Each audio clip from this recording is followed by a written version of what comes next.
everyone. Sorry, I made a mistake. I didn't realize. I made a mistake. I completely forgot that I hadn't uploaded the stories on what's it? Oh god. On the actual game itself. So I accidentally opened up the game and I was like, I'm gonna play the song, so it'll be fun, nice and dandy. And I was like, we're literally like 5 seconds ago. Wait a fucking second. So I'm just doing that right now. How is everybody doing? How are my fellow how are my fellow amazing digital circus fans feeling? No spoilers, but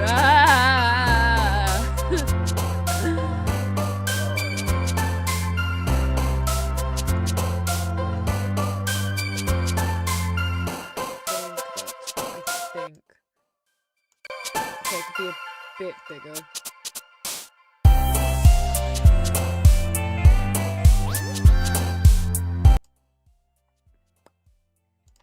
There we go. Let me just adjust a little bit. Sorry. What do you mean you're going deaf? Turn that music. I fucking turned it down. I turned it down ages ago. What the fuck do you mean? What? Huh? I turned it. What the shit? Okay, whatever. 10 seconds. Not even that. Yes, I want to quit. Goodbye. Okay, it's gone now. How is it too loud? I had it on like, it's on what, 0.1 on Streamlabs. How is it that loud? I don't know, I'm drunk. Do you want a hug? Would you like a hug? It was turned down! I swear to fucking god. I had it at like 0.5 or some shit. And then I turned it down to like, I turned it down to like 0.1. It should have been like, whatever. What the fuck? What is going on? I don't know. I'm suffering emotionally.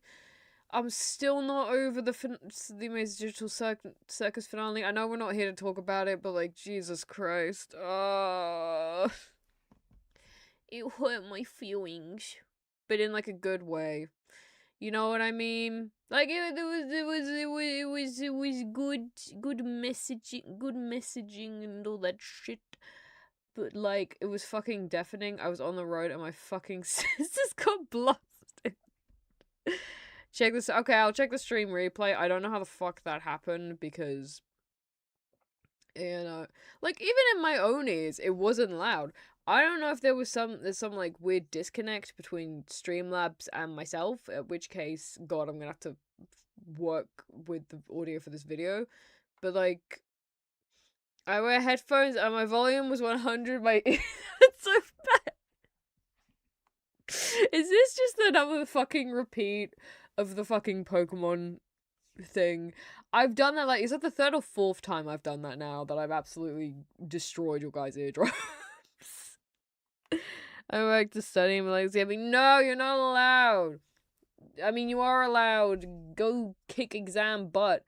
But also, hug first. I can't close my eyes. Fuck. Whatever. That was a hug. The next when I'm gonna if I ever am blessed with a 2.0, I will add in a hug thing if I can also fucking afford it. But you know, like that's besides the point. Yeah, it's like the Pokemon thing. For real. Okay, let me welcome everybody in. Let me welcome in the crowd of peoples who are going to listen to me absolutely destroy my throat. Also, actually, since the man isn't here,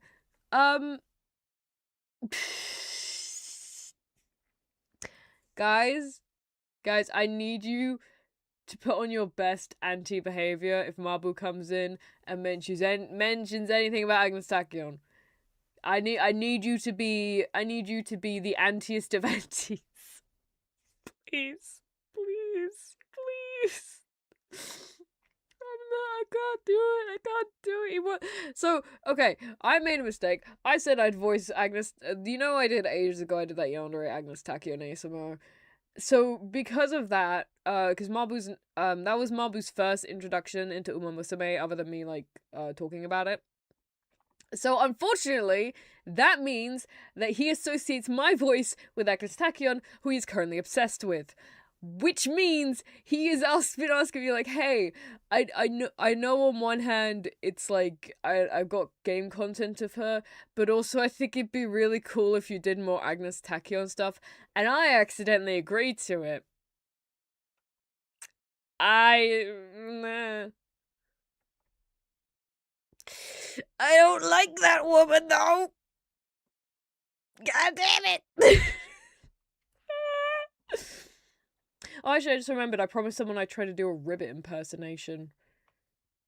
I forgot what she sounds like. I'm bad with voices. I know it doesn't make sense when all my livelihood is surrounded about voices, but I'm bad at remembering voices. I agree with Marble on this. I mean, not a marble auntie. You can be. You don't mean auntie to auntie. Fucking whatever. You can be his auntie, but not an auntie. But being a Tachyon auntie, every time he comes in chat, if he mentions her even a tiny bit, we do not need more Tachyon. No. No, no, no, no, no, no, no. Landkind. No Tachyon. No Tachyon. Kind of like my obsession of ABBA ASMR, which... Listen! It's a hard knock life for ASMRists. It's a hard knock life for ASMRists. Explodes night. No! Don't explode.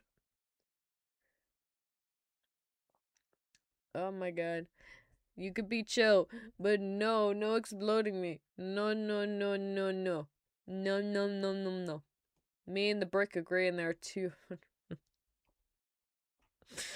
Well, are you and your 200 million bricks prepared to pay for my therapy? Because I'm still having it from the last fucking one. What did I ever agree to do that? Anyway, I'm gonna get into the thing. I didn't actually say hey to anyone. Hi, welcome in, Matt Pam. Congrats on first message. Welcome in, Starjo. Also, Matt Pam, enjoy the expo. The Duello. Hello, Duello. And explodes. Oh, thank you. Thank you. Hi, Duello. Hi, Nokotron. Hi, Nexus. Did I already say Duello? I already said Duello. Hi, Desktop. Hi, Matt. Why did I say Matt Pam? What the fuck? Hi, Literature Love Streams. I'm so sorry for making you deaf. Hi, Timmy. Hi, Breddy the Bread God and Teto.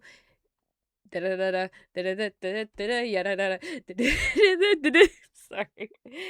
My mute. Hi. Sorry. It's okay. This is an annoying thing about my setup. Is obviously I'm over here on the right. Am I on the right or the left? Fuck, what are directions?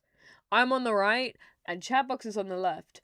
But on freaking on Streamlabs, the way that I see the chat as it comes up, see the full chat, like past chat log, is that it's on the side I'm on. So that's why I'm looking over to the side, because I'm looking at chat log. But it looks weird because it looks like I'm just looking away from you guys. Hi, Arctic Tooth. They earn Subway sandwiches as pay. Will they cover the cost? Yeah, sure. You know what? Actually, what kind? Live, love, stay up, Teto! Teto! God. She's had so many songs recently, and they've all been, like, massive bangers. What was it? I think she kind of, what was it? I think it was Mesmerizer that, like, kickstarted her comeback. I think. I think so. I think so. I don't know. I've also been waiting for a Gumi comeback. I fucking love. I don't remember I don't remember the producer because I'm an awful person, but like I love Ladylike, which uses Gumi's voice pack. Gumi Teto song. We need a Gumi Teto song. We need a new Gumi Teto song. Somebody do it, please, please, please. It's a brick choice, so I just give them enough sandwich monies for one each. Okay, so my Subway order is the steak thing, the triangle cheese, and then like the mozzarella cheddar mix one, the shredded one. And then I also get I get lettuce, cucumber, and mayo.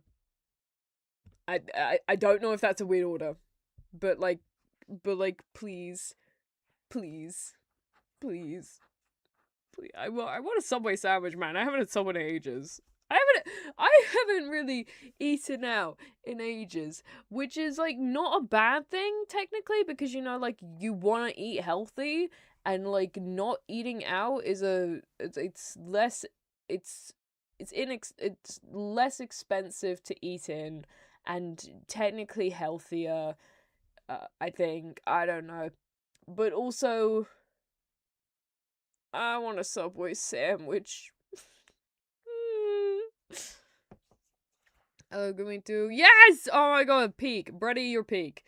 Peak taste. Peak taste. Is it just me, or is Ted of the 31st a banger? Oh no! Oh god, I haven't actually listened. Oh no.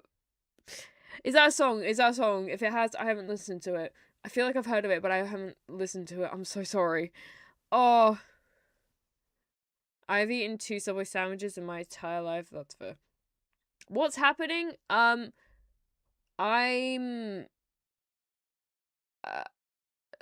what is Gumi? I'm curious now. She's a Vocaloid. She's a Vocaloid, like Miku. She's young. She has like short green hair, and her like standard outfit, the one that people most know her in. It's she has like an orange dress and an orange headband. That is like that's her main one. That is her main one. She also has like pink goggles, I think. I forget. I haven't seen her in her like standard outfit in a while. Every time that she's in videos, typically she's given an original outfit. Again, my favorite of her is Ladylike, and she looks so fine. Oh my fucking god.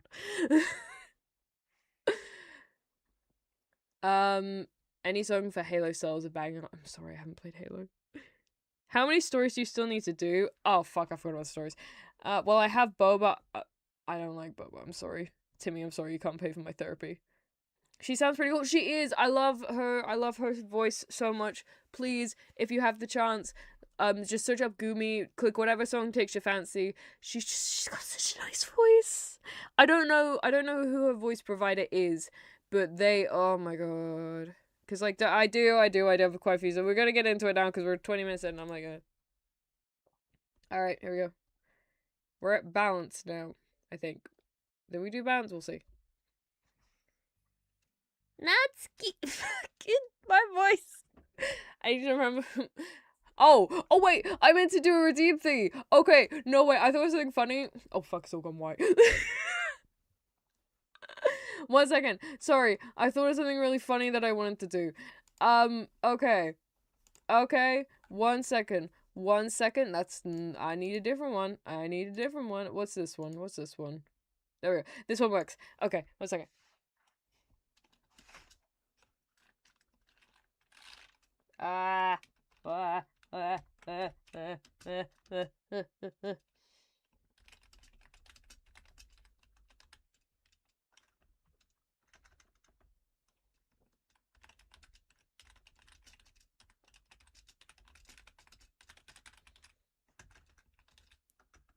Okay, I thought of something really fucking funny. Here we go. Okay, so, if anyone donates £5 for like, for a few minutes, not a few minutes, for a certain amount of time, I don't know, I forgot to figure out which amount of time it would be, but here's something about Takion Get Out. Basically, so you, obviously people know my wide range of abilities to do any voices. Fact check that. So if you donate £5, Over here on YouTube or on Ko-fi. Preferably on Ko-fi because they don't take a cut from it. They do take a cut, but it's like 2p. Whereas YouTube would take off like £1.50. But yeah, if you donate £5, then if you you get to choose which say like, okay, I think for Natsuki you should do your Scottish accent, or I think for Monica you should do your French accent, that stuff. So if anybody is interested in that, just donate £5, donate a fiver, and then specify in your just fun times. I just learned today that Love Taste used the Gumi voice playing that song, so it's be like, ah! I'm gonna keep going on about Vocaloid if I keep looking at chat. I'm so sorry. I've got to. So much voices. Yes, I have a plethora of voices. You can even ask me to do something I've never done before. I will try it because I just thought it'd be funny. Scottish Natsuki. If you're willing to donate a fiver, you will get. Oh god! Oh, we're already there. 5 ABBA voice. I don't remember. You asked for it. What is it? Mommy, I got scared. What the fuck is it? What? Stop spamming. No spam. But like prop for Yuri. You want me to do ABBA voice for Yuri? Okay. You know, we'll see. Sayori? There is a Sayori on the screen. We're doing the side stories. Which is basically the protagonist doesn't exist, so Monica isn't going absolutely batshit, so we're all good. But thank you for the thank you for the 550. Thank you for the 550, Matt Bam. Thank you. What's it? Oh, my hair. Did someone say Yuri? Yuri as in the character. Yeah. But not, unfortunately, not gay Yuri, though honestly, I'm not gonna lie, the girls are pretty gay in these, and it's like, just a job for Pride Month. Okay, I need to actually remember the basic voices I'm doing for these girls. While Natsuki is messing with the orientation of her manga in the closest shelves, Sayori approaches from behind and pulls her into an embrace. Thank you for Sayori for illustrating my point. What? Hi. The Literature Club has been in full swing since Natsuki joined. Including her, the club is now comprised of 4 members: Sayori, Natsuki, Yuri, and Monica. Each club member have received a day in the spotlight to share all their favourite kinds of literature with one another. Natsuki was first and shared her passion for manga. Then Sayori shared her love for poetry, as well as how she goes about writing it herself. That's interesting that the core mechanic of the game technically originates with Sayori, especially considering she's technically the first person you meet. Sorry, by the way, if I sound really, really fast when doing these, because the videos themselves go like 1,000,000 miles a minute, and it's like, I want to try and keep up with them because I don't want to keep pausing, so if I sound like I'm rapping, I don't want to say blame the video because I wouldn't be able to do this without this video. And again, shout out to FreshTube Gaming for uploading all of these. Thank you very much. You've made my life so much more easier. But yeah, it's just I'm trying to keep up. I'm doing my best, okay? Monica, who has multiple literary interests, decided to focus her day on short stories. And finally, Yuri managed to demonstrate her obsession with fantasy with a little help and encouragement from Sayori. After the week was spent on their presentations, Monica decided to give the club members their next week to freely explore each other's literary interests. Sayori, having spent most of her time in the club so far with Yuri's fantasy books, is rather excited to begin her journey into Natsuki's manga collection. I didn't need to pause there. I want to read with you today. Tell me which one I should pick. Well, that depends on what kind of stuff you like. I mean, there's like romance, drama, comedy, other genres that I didn't get to read. I like all of those things. Sayori reaches out and pulls a random book from the shelf and inspects the cover. Shouldn't this girl be wearing my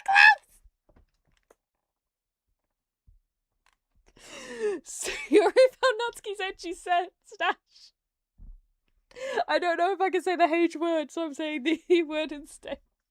She found the ecchi stash. You wouldn't like that one. In a panic, Natsuki searches the book for Sayori's hand and then replaces it on the shelf in a less conspicuous location. Okay, well, if you really have no preference, then let's just start with something. How do you know she wouldn't like it on the game? If you really have no preference, let's just start with something that's easy to get into. A lot of these don't start to get really good until like a few volumes in, and I wouldn't ask someone with that kind of commitment to make that kind of commitment unless they're already really into manga. I'm gonna say, I don't like when stories do that. Because a thing about the publishing industry for like books, the way that a publisher decides whether or not a book should be published, or at least how they used to do it, is that they would only read the first like few chapters initially. When they initially get when they initially got the manuscript, they would only read the first few chapters at most. Sometimes they'd only read the first few pages, and then and then decide based on that whether or not they would continue to read, and then therefore take a proper interest in potentially publishing the book. But obviously a big issue nowadays is that provided someone has a big enough name, they are willing to publish anything, like regardless of if the quality of the book is any good. Obviously the reason why publishers are so very scrutinizing on first chapters is because they need they need books that both follow current trends, but also they need to know that they're going to be good enough to sell. And that's why a lot of quality has been cheapening recently, because first off, it's a lot easier with things like Book Talk for to inspect concepts and then just push out like tons and tons and tons of books following this like one cute thing. A big example of this is right now, so a lot of, I don't know if this happens in America or any other country really, I assume it does, but in a lot of supermarkets in the UK, they will have like next to the magazine section, they will have like a book section, which is quite nice because they tend to sell books for half the price, albeit they get it like a couple weeks later than initial release. And I keep seeing these particular books like I'm not going to say the actual names barring the last word, which I'm about first and last word. It's like the Morning Pancake Cafe, the Strawberry Shortcake Cafe, the Natsuki Ballet Cafe. All it's all because cafe AUs and like thingy life AUs are so popular. They just like they regardless of if the quality of the book is good or not, they just shove it out. Like they don't, obviously they aren't going to shove out something awful, but they shove out stuff that's mediocre. And it's just, and again, sorry, I meant to initially say that point first, but if there's a big enough name attached to it, it doesn't actually matter the quality of the writing, because they know purely because that person has a huge name that the book is going to sell well. Prince Harry aside, don't look at what happened with his book sales. But yeah, so it's annoying in that regard. It's like, oh yeah, because because it follows this certain trend, like fucking isekai genre is a big thing for this. It starts, though to be fair, that's kind of the reverse. It starts out with an interesting concept and it just follows the same fucking story beats. But it's annoying. It's annoying because they know that they don't have to really try to draw readers in. They're fine with just having the most milquetoast start ever, and then going on to eventually, if the author is actually passionate about their work, or if they believe that they can push on for longer, they then like properly adapt the fucking story and like actually not adapt, but properly write out a compelling story. And it's annoying. Why do I have to suffer through mediocrity to eventually get a gold mine? I know 99% of gamblers quit before they hit big, but I shouldn't have to be a gambler to enjoy my fucking free time. Sorry, went on a bit of a rant there. Okay, we do not talk about that. Okay, forbidden. Oh, Rule 44. No. I don't even know what series referencing to. Okay, sorry, I went on too long of a rant there. Sorry, let's continue. I can handle it. I did it with Yuri's book at least. Well, I'm more considerate than that. Although I'm kind of impressed by your attention span if you put that much effort into her books. No, I have the attention span of a donut, but I love my friends, and I could do anything if it's for them. Well, okay then. Let's pick you something that even donuts can read. I didn't say I was a... I didn't say I was a donut. I just said I had the attention span of one. Oh, you just try to call me sweet. You're so cute. No, how did you get to that conclusion? And don't call me that. A donut? Cute. Aw, how come? I just don't like it. I don't need a reason. Natsuki yanks a book from the shelf and something with it. If someone asks you to stop, then you just need to stop. People need to realize that. I'm sorry. I didn't mean to hurt you. Nah, sorry. It wasn't you. Natsuki shakes her head while pulling a second chair over to her desk. I was talking about something else. I didn't mean to get angry all of a sudden. Natsuki averts her gaze and mumbles. You're like a nice person, so I wasn't talking about you. I still learned a valuable lesson. Sayori speaks softly as well, feeling shy after receiving the unexpected compliment. Anyway, here's the book, so just start it whenever you feel like it. What's it about? Well, it's like a comedy, and there's romance too, obviously. So, Sayori looks at the title. It's called Love is Another Word for Luck. Is that a reference to something? Who can say? It's about a girl who keeps accidentally running into sing guys, and then you find out, well, you should just read it. But you have to tell me what you think. I can already guess who you're gonna ship yourself with. It would be so funny if I'm right. Sayori's not gonna know what the word ship means, is she? Ship? I don't get it. Never mind. Fucking stop speaking like you're Eminem. Never mind. Let's don't worry about that yet. Just make sure to tell me what you think. Oh, okay. I'll start then. Hey, maybe tomorrow we could do poetry too. Oh, yeah, I guess. But don't you want to finish this first? Yeah, but we could do both. I mean, unless you don't like poetry, then I won't make you or anything. No, let's just... Well, never mind. We can worry about it tomorrow. After the club meeting ends and Natsuki and Yuri leave, Monica strikes up a conversation with Sayori. God! I see you got Natsuki to share some of her manga with you. I really want to become better friends with her. She's so enthusiastic and expressive. I could just listen to her talk. She's really a... I don't know if I'm not sure if she meant I can't say that to her or if I just can't say it at all. Say what? Nothing. I am a woman of respect. But Natsuki's a woman of cute. Oh, I said it. What's so bad about that? I don't know. But you know, there's something I'm kind of worried about. Sometimes I'm afraid that Natsuki doesn't actually like me that much. God damn it, why are we all so fast with our freaking work? Oh, that's ridiculous. How come you feel that way? Well, I mean, by the way, sorry, Matt Pam, you're having to wait a while for your redeem. I don't know if you want to switch it to a different character, but... Just little signs, like how she only says hi to me after I say hi to her first. And it feels like she only gets excited to talk to me when it's about manga and other stuff she likes. She just seems dismissive a lot. She was like that when I brought up poetry. Yeah, but that doesn't mean she doesn't like you. She's probably just shy, you know? Maybe. My stupid head is making me worry for no reason. It likes to do that. It's okay. Try not to worry so much. Everything will be great. But you can always talk to me about any concerns you have. I'm here to help.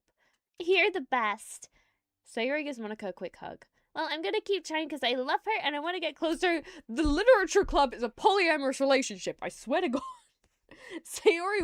The second Sayori walked into that club, it was destined to be a lesbian polyamory relationship. There was no two ways about it. She walked in, the whole room got covered in sapphic flags. You got this.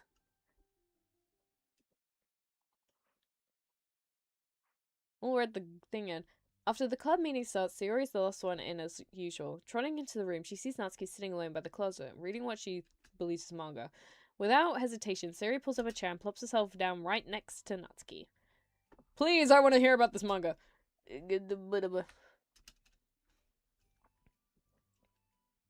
Hello there. Hi. What you reading? Can I read it with you? Natsuki pulls a book away from Sayori.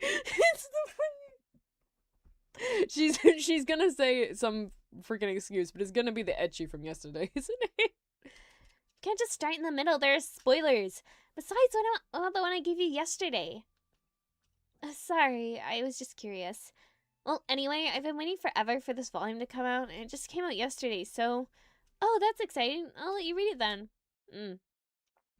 Can I sit next to you, though? Sure.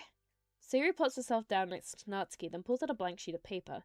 Natsuki reads in silence, save for the periodic flutter of a page being released from beneath her thumb. From Sayori's side, only the light tapping noise of her pen meeting the paper can be heard. Time passes. Sayori's paper is filled with scribbles, and the margins are lined with stick figures. That takes me back. Natsuki... I once got in trouble during fucking...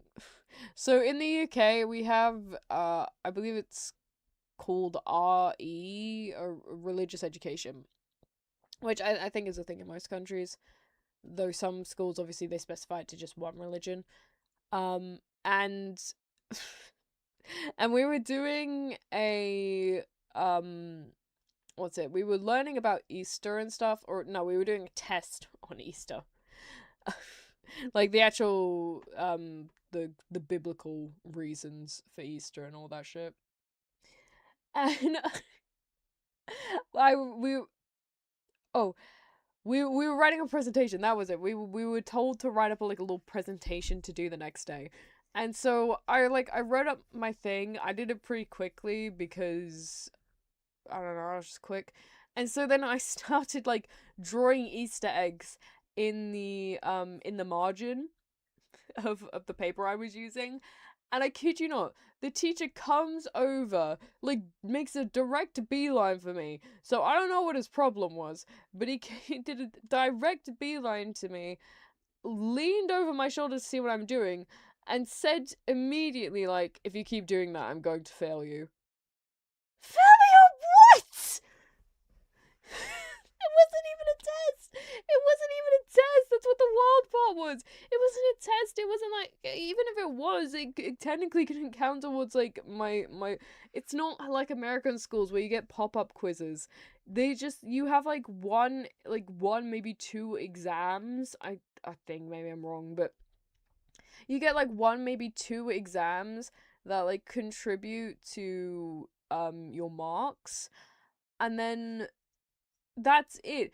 A presentation wasn't being marked. It was just a thing. But apparently I could have failed it anyway, which, alright. I know how little you've got going on in your life, sir. God. Damn, get sniped. Literally got sniped. Who had Yuri in? We had Yuri in here a bit ago. Ooh. Welcome in, Carney! What's the eyes for? I'm scared about the eyes. Natsuki lets out a deep sigh and closes her book. Did you finish? No, but it's a good stopping point. My head is swimming. I need a break. Natsuki stretches her arms. Aren't you bored? No, I was writing. Oh, I saw the stick figures and thought you were just bored. I just draw those when I'm thinking or waiting for inspiration. I made friends with them all. This one is sad because she thinks the night sky is pretty, but she can't look up at the stars in public without everyone thinking she's a weirdo. And this one has problems with his back, but the doctors can't figure out what's wrong with him. What the heck? You're the weirdo. Want to read the poem I'm working on? Sure, I guess. Sayori slides the paper over to Natsuki. As Natsuki reads through the poem, she furrows her eyebrows. She slides the paper back over to Sayori. Don't you ever feel weird just sharing all your thoughts and feelings like that? I mean, your poems are really emotional. Is that bad? Well, no, it's just an observation. I I think people can get closer to each other if they find ways of expressing their feelings. Well, Natsuki begins to protest, but she can't find a good way of putting her thoughts into words. Doesn't that depend more on the kind of friends you have? I don't know. I don't know. To each their own, but I've never met anyone I feel comfortable sharing my poems with. You. Not that it's you, it's just how I am, so. You write poems? You never told me that. I just thought you wrote other stuff. Yeah, that too, but you should. I mean, would you ever want to share? Like I said, I don't do that. But can we talk about something else? I'm sorry. It's not your fault. It just makes you uncomfortable. I can't help it. Still, I'm sorry. It's fine. Well, let's move on to something that makes us both happy. I should continue the book you gave me since I didn't get that very far yet. Sure. Oh, it's mine.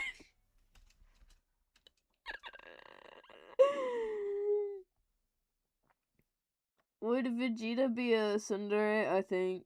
I see the motor in the wall. What are you gonna do? What are you gonna do? What are you gonna do, Carney? I'm scared. I'm scared. The whole club is about to be in chat. Over the next few days, Suroi begins each club meeting by approaching Natsuki with unwavering enthusiasm. It's Natsuki! Natsuki! She's wearing down the walls. She's wearing down the walls before she asks her to be part of the polyamorous. Be part of the polycule. Hi, Natsuki!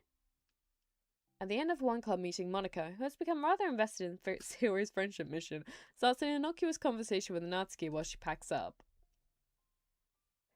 It's cool that you've been finding time to spend with Sayori. She was pretty excited for the chance to read manga with you. God fucking damn it, the British is coming out. The British. God. Really? I'm sure you've been enjoying the chance to share it too, right? Yeah, mostly. Natsuki glances over her shoulder, but she doesn't reply further. What's on your mind? Nothing. I don't talk about people behind their backs. Oh. Natsuki falls silent, but she just fidgets instead of getting back to what she was doing, as though she wants to say more. It's okay to share your feelings. That's different from talking about someone behind their back. I guess. I just hate when other people talk behind my back, so I'm better than to do it to others. Monica shows a bright smile. You're really considerate. Thanks, I guess. It doesn't feel like it. You can trust me. Natsuki stands silent for a moment before speaking. I just feel smothered sometimes. I'm not used to someone being, like, all over me right after we meet. I mean, it's fun to hang out with her, but I just have no control over the pace. I can't just meet someone and instantly become best friends with them and, like, share everything about myself. That's not how it works. Oh, I thought. I just want to chill out sometimes. Oh, I didn't realize that was what was happening. It's fine. Why would you have? I know. I just feel bad about it. I know Siri, so I should have realized. Monica navigates through her tinge of guilt, which is surfaced mainly due to her being the one who previously influenced Sayori's behavior. Despite not knowing the situation, Monica can wait 10 seconds for me to finish reading her text box. Monica can't help but feel a little responsible. Do you want to talk to her about it? No, I wouldn't like that. Well, I could. I don't know. I could, like, divert her into another club activity for you or something. No way. That would be so underhanded and mean. Sorry, I didn't think that went through. Besides, just because I complain about it doesn't mean I'm asking for someone to solve their problems for me. True. I'm sorry. I guess I just instinctively want to try to solve problems, even if I haven't been invited to. She's a fucking mansplainer. Monica the mansplainer. It's fine. I would like to talk to Ziri about it, but it would make things really weird between us. I feel like it would just make her constantly be afraid she's bothering me. I don't know how to keep things natural. Well, I think if you do I think if you do a god. I think if you become God, I think you would do well. I think if you do a good job expressing all your feelings, she would totally understand. Siri really wants to be the best she can be for other people. I think she would actually be happy you want to improve your friendship with her. Maybe. I just feel so dumb. Talking to someone on how to be friends with them, it's just weird and not cool. Monica shrugs. It's the literature club.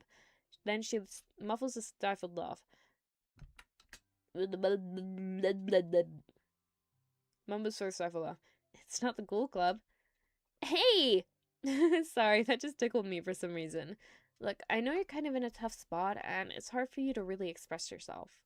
But you've really demonstrated to me that you're great at self-reflection and critical thinking, even if it doesn't feel like it to you. I think that's the most important part of being able to navigate through these things.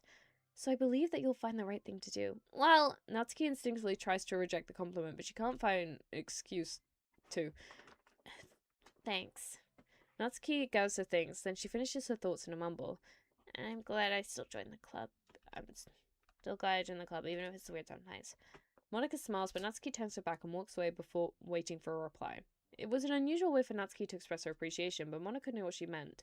It made Monika feel like everything really was going to be okay. Woo! Okay, we're through part 1. Part 2 of balance. Let's go.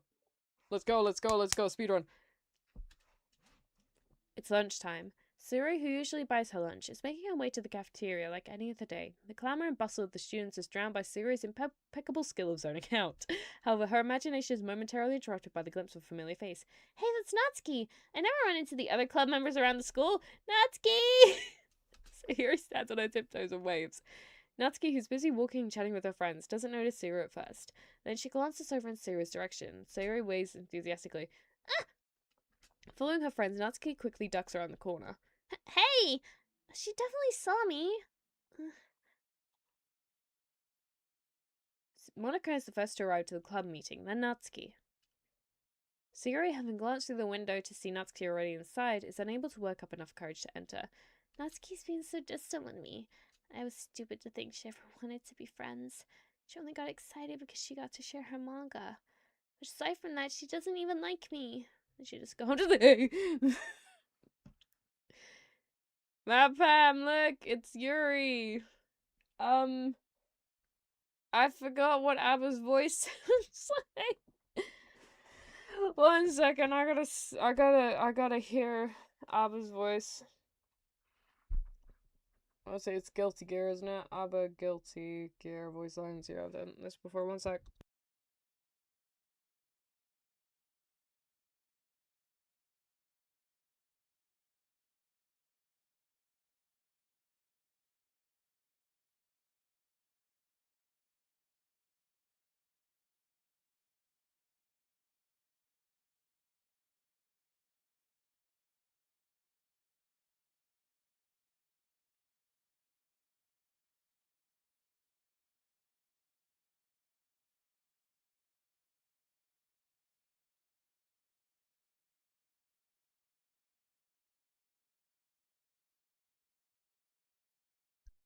I think I've got it. I think I might have it. I think I might have the voice. Sorry, I was like, oh, Nokatron, you changed your profile picture. Nice. Nice. I'm doing the research. Sorry, I went very quiet there just so I could listen to some voice lines. You know, hopefully we're going to go well with this now. Alright. Picture of hand. Knuckles! Alright.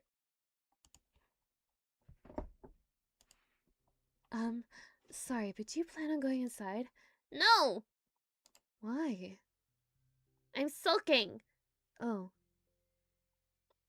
Well, I'm sorry for bothering you. Excuse me. No, don't leave me!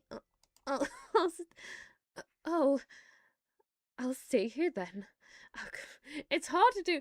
She's a very... Okay, so I was different because she's very, like... very harsh with her tone, unless she's talking to, like, that key thing of hers. But... it's hard, I don't know, it's hard. I don't want to go in. I'm afraid of bothering Natsuki. I saw her at lunch today, so I waited and called out to her, but instead of saying hi, she just ran away from me. Really?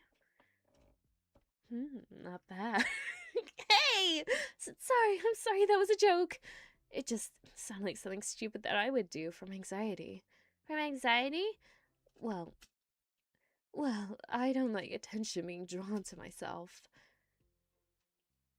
Oh, well, that makes sense based on the person you are, but Natsuki isn't shy like that at all. I thought we were friends, but it feels like every day she's just trying to distance herself more instead of getting closer. It makes me feel like she was only spending time with me during the club because I was reading manga, but she doesn't actually want to be friends with me. Well, I feel like I'm missing a lot of context here. Was she in the middle of anything when you approached her? No, she was just talking with her friends. With her friends? Yuri pauses for a moment. How do I put this? Sayori, you're very fond of your friends, right? You always want to be spending time with them. Of course! I don't think there's anything more important to me. I mean, the best part of my day are with my friends. Besides that, I really hate being alone, so... You hate being alone? Sayori nods. We're very different people. I cherish my time alone. I wouldn't trade it for anything. So I think, well, if I was trying to have alone time, and it was being threatened with an interruption, then it just would not make me very happy. Yeah, but that doesn't have anything to do with Natsuki. Pick up on the goddamn context clues! She's already with her friends, not trying to be alone or anything. No, I think it's similar. It's, well, we're all friends in the club. We have our lives outside of the club as well. But we have our own lives outside of the club as well. If you think about it, making new friends isn't some casual occurrence that happens on a daily basis. A friendship is an invitation to intertwine your lives together, but the capacity at which each person is ready to do that might be different. There are friends who just like to have fun together, and others who talk every day and share every detail of their lives with each other. I think when establishing a friendship, it's important to consider the comfort level of the thing that was at the end of that, of the other person. I mean, we don't really know much about Natsuki's life outside of the club. It could be that she simply needs to make friends at her own pace, rather than jump headfirst into a new commitment. But that means I was really bothering her? I just wanted to be good friends with her, so I treated her like one. Was I actually hurting her? I don't know. I'm sorry. My insight was really only based on what I understand about my own needs. And Natsuki and I are completely different, so... Why am I so selfish? Even if all that is true, then it still means I hurt her. I think I messed up. Yuri, with you, I think I was really careful to understand your needs when I was becoming friends with you. But I wasn't careful at all with Natsuki because she already seemed really social. I just took control of everything, looking for... What? Now I hurt her and she doesn't want to talk to me. How could I let myself do this? Sayori, I think that... Well, there was one time you told me something about the way I saw things in my head being different from reality. It's easy to automatically jump to the worst case scenario, but I think it's more likely that Natsuki doesn't harbor any ill feelings toward you.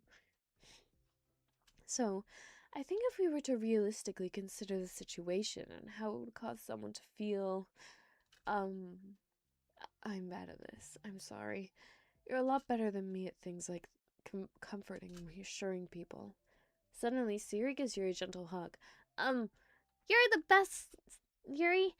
I'm sorry for burdening you with this. You're always trying so hard for me. You're such a sweetheart. It's not a burden. I enjoy listening to others. And my friends deserve happiness. Siri beams. Well, I think I'm gonna give Natsuki some space. She should do what she wants. And if she does still want to be friends, then I'll learn her needs. And I'll match her boundaries. Yeah, I'm sure that's what's best. I wish I didn't feel so awful and guilty. It makes me feel desperate, like I need to make it up to her by trying to make her happy. But that's not what she needs. I just have to tell myself that. It hurts, but I guess it means I still have to grow. I really want to grow as a person. If it's to be better for my friends, I want that. That's very mature of you, Sayori. I'm mature. Sayori hops up and down on her toes. So, does that mean you'll be going home after all? Sayori shakes her head. I need to be here to show her I respect her space. I'll just spend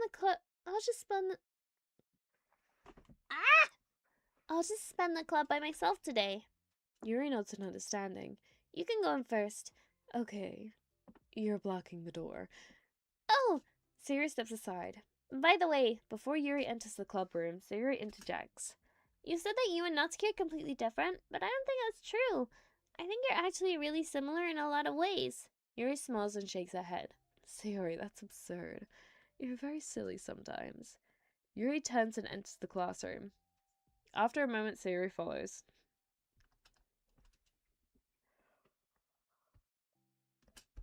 Whew. I hope that was alright. I hope that was alright. I do the voice for people per scene. So if you want me to do a certain voice for a character for a certain scene, then that is the £5 right there. £5 redeem. By similar you mean the Yuri fanfic? I don't know. The club room is quiet. When Sayuri walks in, Natsuki glances in her direction. Sayuri smiles and gives Natsuki a quick wave before sitting down across the room. Yuri's face is already buried in a book. Sayuri decides it's best to continue the manga she was reading, so she pulls it out. However, it looks like Natsuki isn't reading today. She has a sheet of paper in front of her and is tapping a pen against her desk, staring at it. Oh, are we writing today? Monica speaks in a quiet voice, unwilling to disturb the peace of the room. She's looking over Natsuki's shoulder. Hey! Natsuki pulls the sheet closer to her and covers it with her arms. Sorry, I didn't mean to peek. Whatever. I just want to see how everything was going. It's fine. Natsuki replies dismissively. She glances at Sayuri, who's focused on her manga. Monica follows Natsuki's gaze. I think she's mad at me. How come? Oh god, my voice is breaking. I didn't get a drink. I keep doing this to myself when I know I'm going to be doing streams of a lot of reading. I just don't get a drink. Because apparently I want to end up in the hospital with vocal issues. I'm busy right now. I'll see you later. That was one thing. From reducing my streaming from 3 times a week to once a week, that was something I noticed, is how much less vocal strain I have during the day.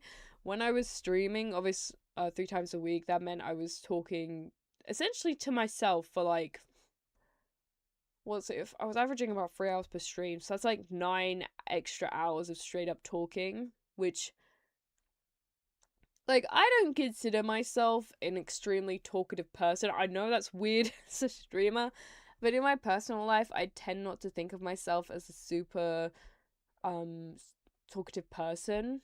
So, those 9 hours on top of, I'd say about 40 minutes, from recording.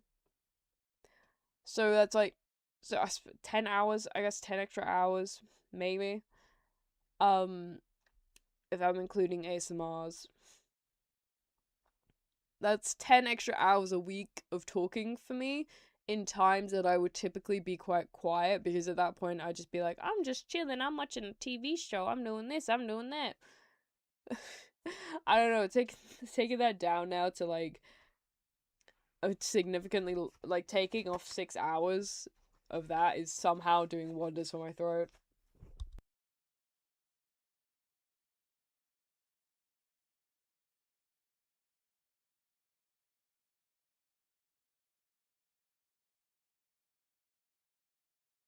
We will get a vote to improve your stream time, so we will make you great again.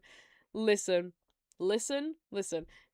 If you want to do that, go to whoever the CEO is of YouTube and tell them, hey, improve the ad revenue for streams. Because I think I've spoke about this on stream before, but fun fact, stream revenue is vastly different depending on what type of video you're uploading. If you're uploading a like a regular YouTube video, like my ASMRs, you get like what was it? It was anywhere between I think 10 cents to 3 cents per video. And then when it comes to streaming ad revenue, you get between 10 cents and 30 cents, which to a degree makes sense because of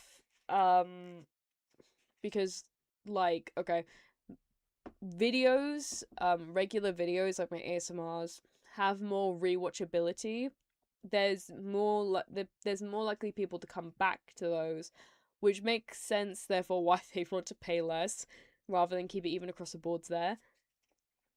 But then you get to shorts, and shorts are like 1 cent to 3 cents for every 10,000 views. By the way, for the first two, it was for every 1,000 views. But for shorts, it's 1 cent to 3 cents for every 10,000 views. So if you wanted to make like $1 on a short, like it's just a single dollar, you would have to, like, at minimum, maybe $3 at max, you would have to be watched like what's it, 10, like 1,000, not 1,000. I forget. I worked it out at one point because I was trying to figure logistics out for the channel, and that was that. But yeah, I don't know. go to the YouTube HQ and tell good old whoever's in charge just up the revenue for streaming. I can come back to it. It's just right now, it's the fuck. Like I said, I want to be able to do YouTube full time, and so I need to make the channel more financially viable. And unfortunately, that resides with the ASMRs, not with streams, sadly. So yeah. Sorry, I went like a massive fucking rant.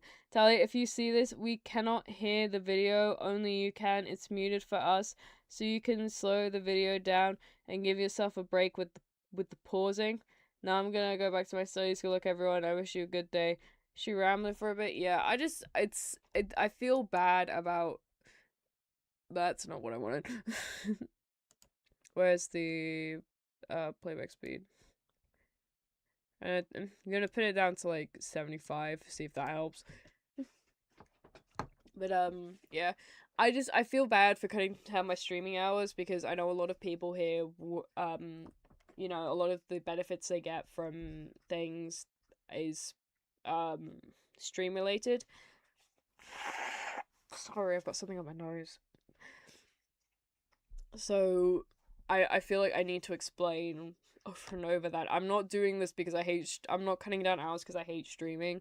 It's just because I want to because I want to be able to stream more and for a longer point of time. That is literally the only reason why. It's like, I don't know a good comparison for it, but it's just, it's one of the things where you start smaller, work your way up. Though, of course, that means I have to do better with my ASMR videos, and I think I don't know. I severely, like, I don't know, I'd like to think my ASMRs are good, but, you know, on the other hand, I'm like, sometimes they just don't get pushed, and it's like, Anyway, sorry, I'm rambling. Let's get back on with it. Buffsky believes in you. Keep working on it, and you'll see results just like Buffsky. Goddamn, Buffsky, the woman that you are. The woman that you are. Ah.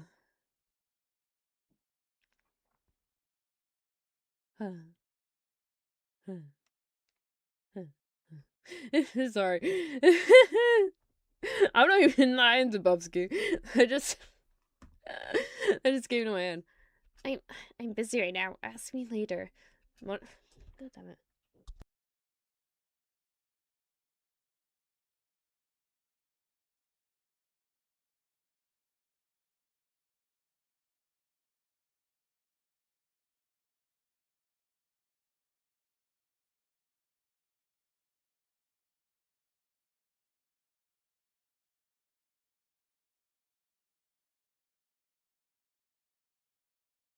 I got it. I can breathe again. Monica falls silent. Natsuki looks back at her paper. She inches her hand away from the top margin, allowing Monica to see. It says to Sayori. Understanding, Monica smiles. She places a hand on Natsuki's shoulder and whispers softly, I'm proud of you. Natsuki looks away, but makes no motion to remove Monica's hand. Monica gives Natsuki's shoulder a quick squeeze before standing up and pulling away.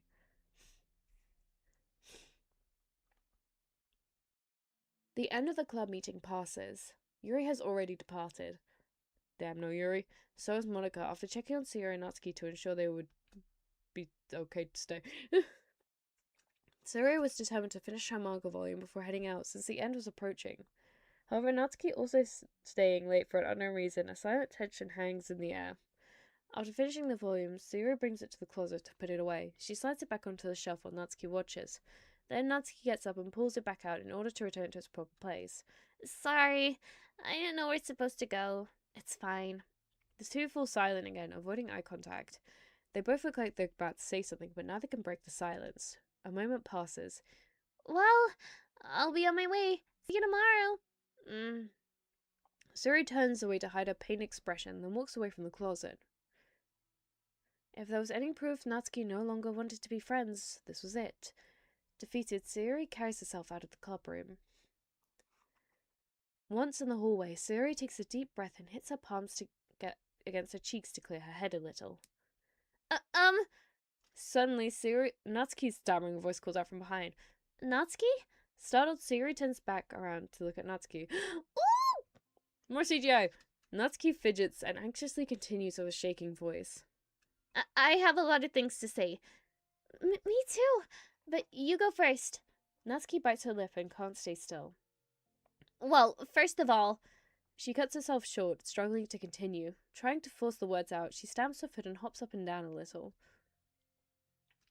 I'm sorry for the thing I did at lunch. I'm sorry for just being kind of mean lately. It's really hard for me to, I'm not good with things that make me uncomfortable. Especially when it comes to, feelings and stuff. Oh, so cute. So, face biting, Natsuki climbs up again. Instead of continuing, she simply holds up a sheet of paper for Sayori to take. Ooh, poem! The best place in the world.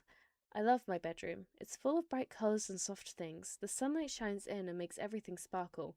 It's the best place in the world. It has all my treasures, all my books, my collections, my memories. All of my dreams were born in this room. It's the best place in the world. It has all my secrets, all my failures, my fears, my feelings. Sometimes it feels so fragile that the door will break at the slightest touch, but it's still the best place in the world. But when someone knocks, I get scared. I brace my arms against the loose hinges. Please don't break. Don't come in. I'm not ready. It's my best place in the world. The knocking won't stop. I block the door with furniture. An eye peeks through the keyhole and I panic.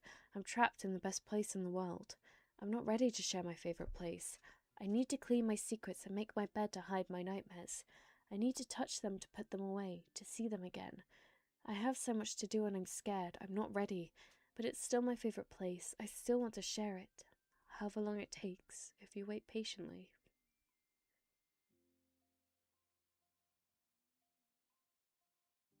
There's one more line. I can see it.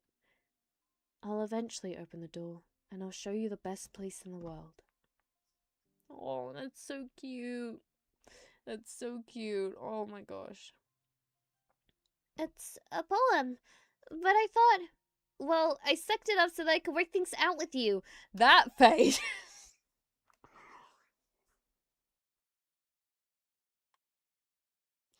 Chat. Lankine. You know, I'm say so. Goddamn, we're ignoring. YouTube is a drawing. So just first the ecchi manga, now this. I'm sorry, Natsuki. I don't know why I keep associating stuff like that with you. Just be happy about it, please. Sayori smiles deeply from the bottom of her heart. I'm happier than I could express. I feel so awful, but I'm so happy that you would do this for me. I actually realized before the club meeting today that I made a mistake. I got so caught up in the chance to get closer to you that I forgot to think about what you wanted, and that we probably have different ways to, make friends. About, the friendship stuff. I mean, it's okay. I understand. So you don't have to force yourself to talk about it. Your poem did a good job. So don't force yourself if you're not ready yet, okay? Natsuki nods. You don't have to feel like you did anything wrong. It was my fault, and I'm sorry. I wasn't mad at you today or anything like that. I actually feel really guilty and wanted to give you space. I was thinking it's silly that I just approach you all the time, and that I should just let you approach me when you want to. Just whatever makes you comfortable. I'll respect that from now on. Friendship should always start with those things. With the right balance. Natsuki nods again. One thing about that. Well, I don't want to have to approach you all the time either. I just want it to be balanced, like you said. Sayori nods. I understand. We'll make sure of that together then. Oh, so cute. Well, anyway. Natsuki, now that the two of them have found common ground, Natsuki finds it easier to speak more freely again. I'm not gonna be like sharing my poems all the time now or anything like that, but I guess it wouldn't hurt to do it once in a while. Only the best ones. So you better like them, because otherwise I may change my mind. I like to do anything with you, Natsuki. 1 second. I'm just gonna turn up the thingy volume if you guys actually can't hear it. Sorry. Hello! What if we gave him cake cutters of victory goals? It's not today, my friend, I'm afraid. Today it's, I don't know what you classify Doki Doki as, but currently we're getting called by Doki Doki. Ayo.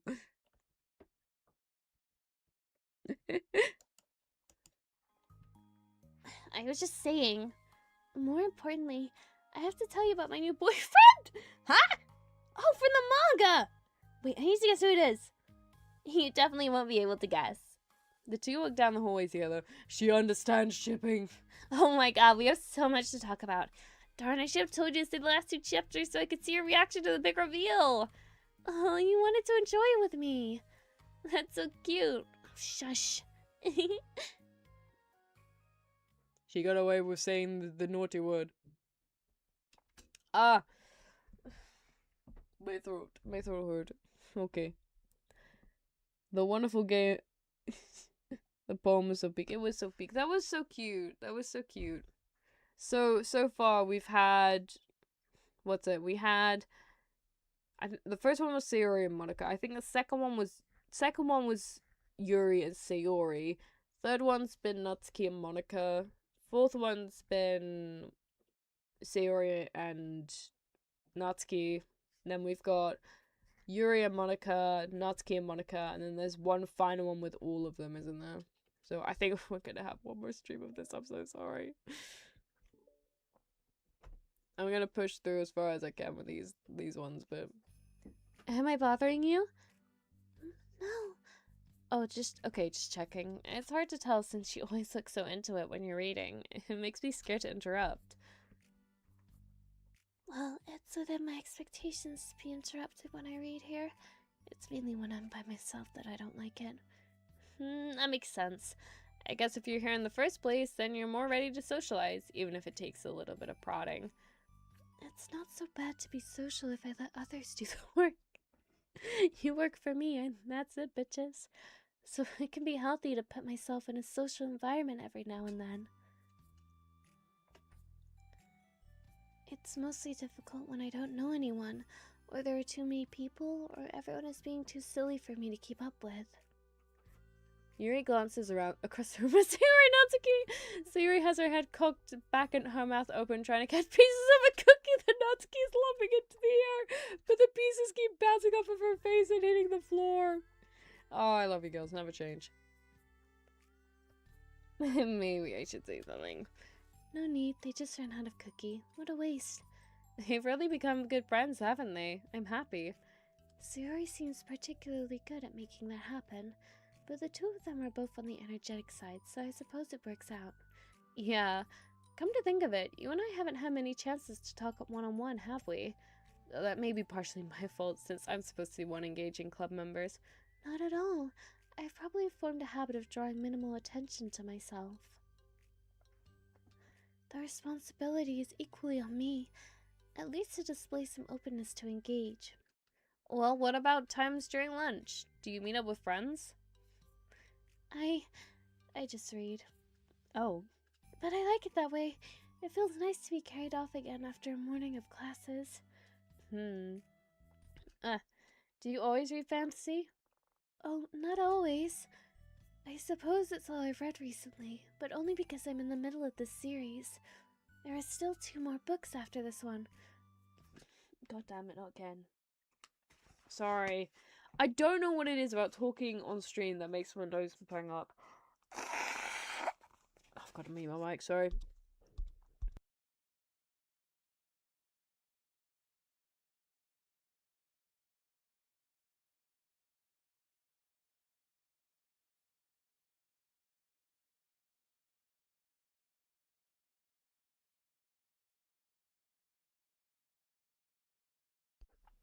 Hey you. I'm back. I guess those long books suit you well, since you spend so much time reading. Well, fantasy may be my favorite, but after that, I'm more or less indiscriminate to genres. I'll read anything with depth and maturity. Oh yeah? Even like romance? Well, there are a lot of books that have elements of romance in them. Oh come on, Yuri, you know what I mean. Monica lowers her voice. It's a guilty pleasure of mine, so I won't tell anyone if you do too. Maybe more when I was in middle school. I mean, I was really lonely and people were mean to me a lot. So it kind of felt like, please don't make me think about the past. Sorry, I just got super curious. You know, we should totally pick out a romance novel to read. That'll be so much fun. Absolutely not. Really? Even if it was just between us? Try asking someone who has no shame, like Natsuki. Ouch. Sorry. I didn't mean that. Well, I guess it was my fault for pressing you. I'm like that for things in my past too. You know, things I feel too embarrassed to re-experience.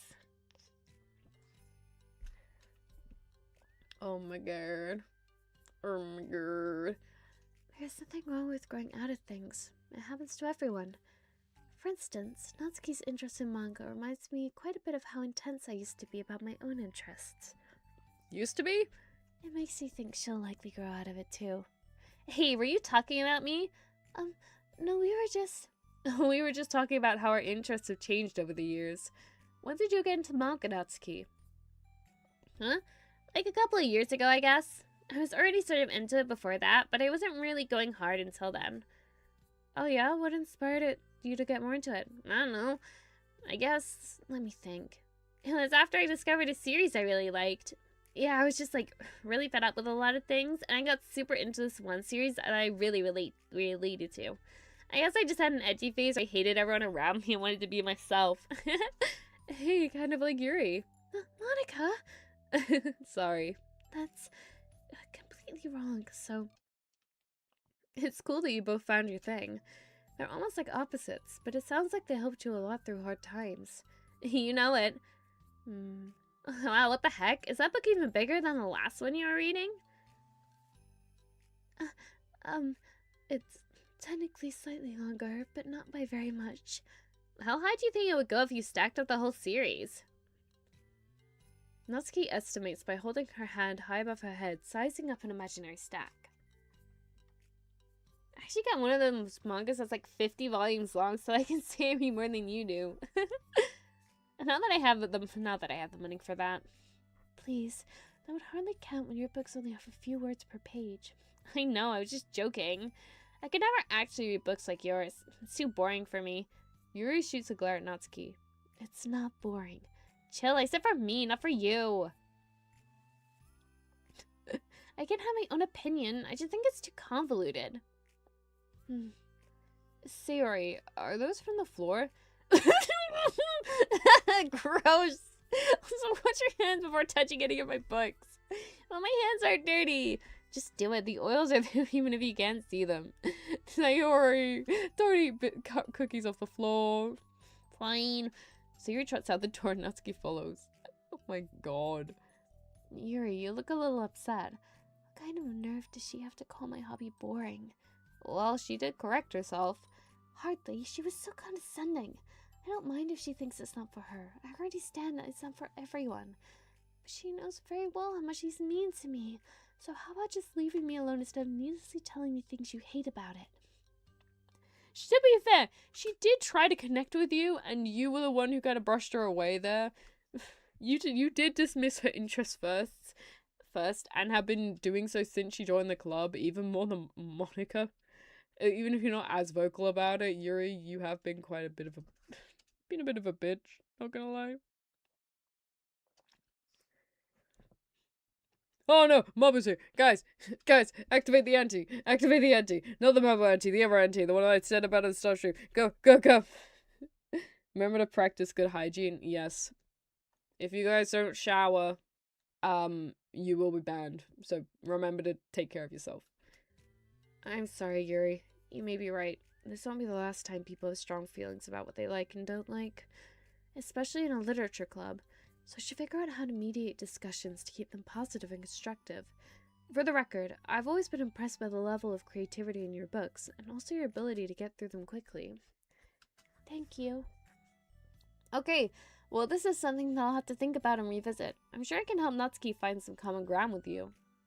Common ground isn't necessary. I just want to be respected. That then. Either way, I'll do my best. I'm skeptical when it comes to Natsuki. I trust you, Monica, but I'm skeptical. So latte's banned? Oh, latte's my wife, so I can't, unfortunately. Okay, everyone, we have a special club meeting today. As you know, the Literature Club is a place where we get to share things that we're really passionate about. But that also means you should be mindful of how we respond to each other's feelings. I think we have a chance to turn our differences into positive energy for each other. Are you being a little bit dramatic about this? This is important to me. Well, sorry. I just feel like I'm being accused or something. No, I'm not accusing anyone of anything. I'm sorry if I came off that way. But our conversation yesterday made me reflect on the power of language, and I thought it would be a good topic for Literature Club. Do you? I'm sure we're going to have differences in opinion a lot, so I need to make sure we're prepared to keep a positive atmosphere in the club.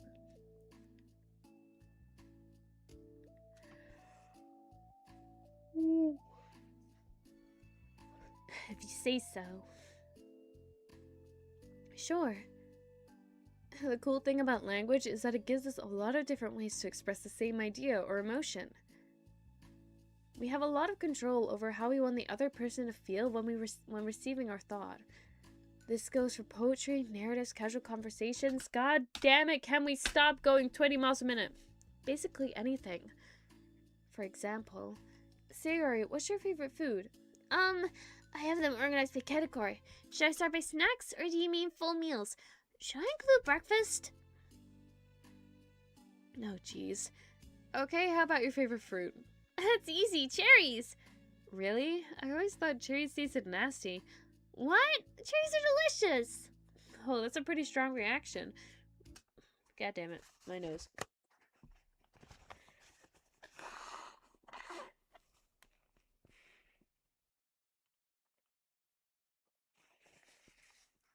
Sorry, it wasn't it was an anti-marble measures, it was anti-tachyon measures.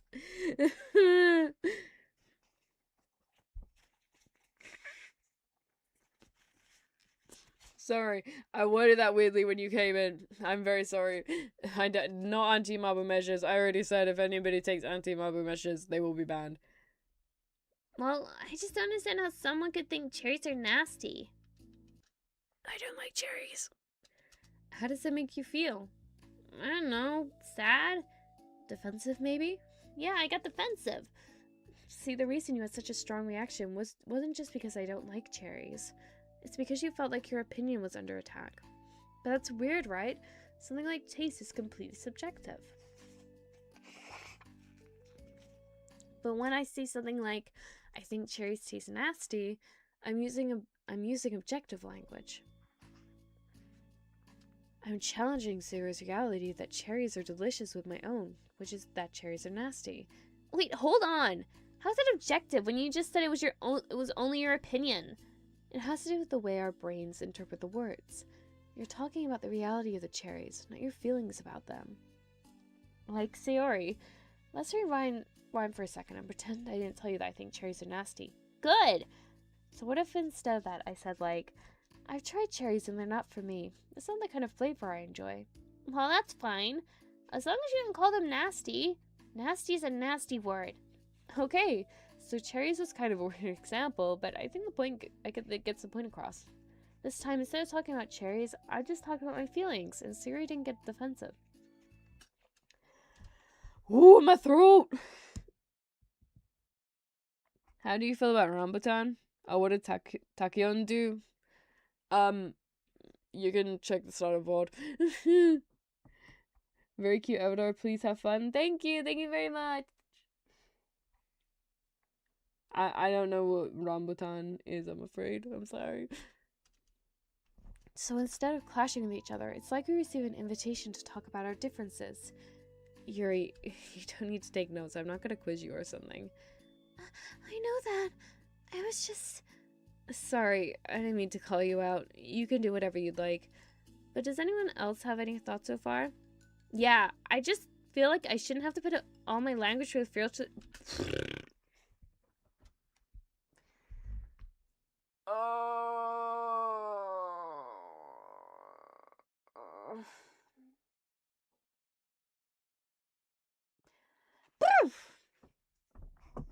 Okay.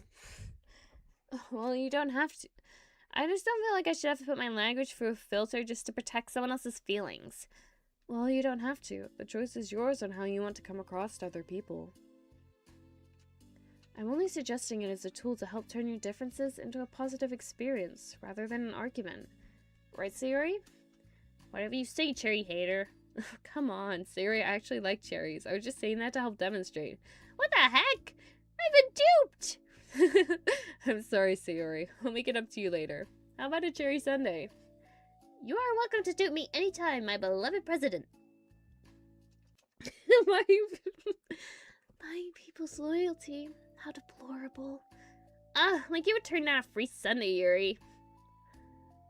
You were certainly a fan of those cupcakes I brought in the other week. I was reading and not keeping track of them. Girl, how many did you eat? Okay, that's enough. We're off topic.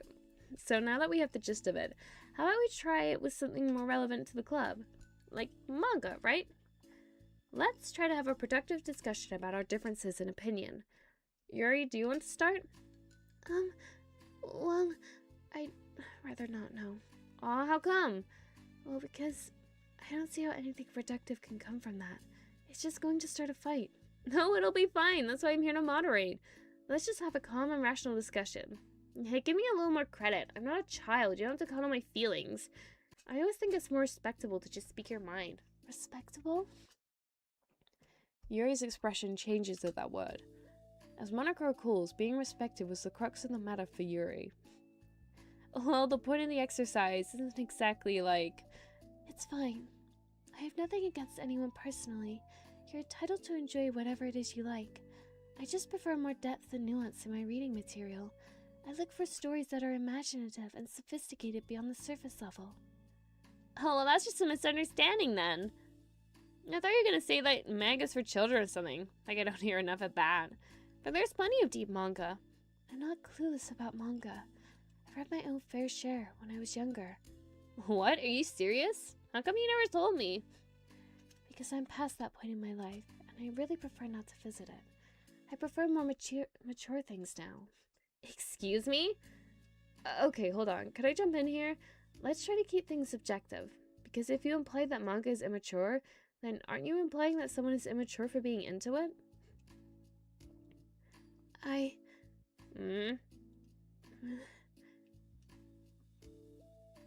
Well, maybe it's immature to judge people for having different tastes than you. Natsuki, nobody's immature. I've read Natsuki's manga and Yuri's fantasy, and I love them both in their own way. Okay. It's great that you like it, but I still find it boring. Boring is subjective. Okay, it bores me. Not subjective. But, I mean, the thing about... I'm doing the wrong voices. This is ridiculous. Do you see why I didn't want to participate in this? I knew it was just going to make people upset. I'm not upset. Like I said, I don't care what other people think. But I always got the impression that you secretly looked down upon me, so I'm glad my suspicions were confirmed. That's not true at all. You're making assumptions. You can't blame me for getting defensive when nobody has the least bit of respect for the things I'm into. Pot calling kettle black. Both ways. The only thing I look down upon is when people make fun of me for just being myself and trying to mind my own business. What? Have you looked in a mirror? Tell me again about respect after calling all my interests immature. You can't. Please stop. Please. I don't mean the things you're saying right now. Let's just be friends. I didn't mean for this to happen. Well, it did. So please don't invite yourself to try and solve other people's problems next time, okay? Yuri's pissing words sends the clubroom into a choked silence as she gathers her things. She leaves. Oh, God. Holy crap, I never heard her sound like that before. She must be so pissed. Well, you weren't nice either, so... I was just saying. How did this happen? It's my fault. Yuri wasn't wrong. I should not try to moderate a conflict when I know how bad I am at dealing with conflicts. It was a really stupid thing for me to do. It's nobody's fault, and it wasn't stupid. Everyone in the club is a nice person. Nobody would have expected this. But I guess we're sensitive about the things we love. Honestly, she kind of brought it upon herself. Like I said, I don't care if you're not into manga, but if you actually look down on other people for it, that's kind of the point I was trying to make in the first place. It's not about sugarcoating things. It's about just recognizing and understanding our differences. Okay, but here's the thing about that. Yuri actually looks down on me. It has nothing to do with her word choice or anything like that. So I see what you were trying to do, but I really think the problem here is her, not just the way we talk to each other, alright? It's fine that some people are just incompatible. Yeah. It's that kind of issue. It's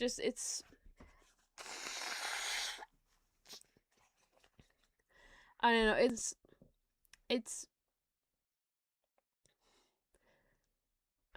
I don't know, it's just it's just depending on your viewpoint. I have to keep fucking repeating myself.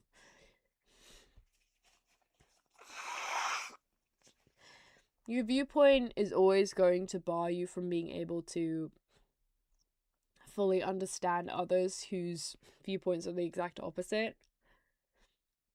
It's just a shame, really, because like Sayori said, Natsuki and Yuri are incredibly similar. It's just that their interests took different directions.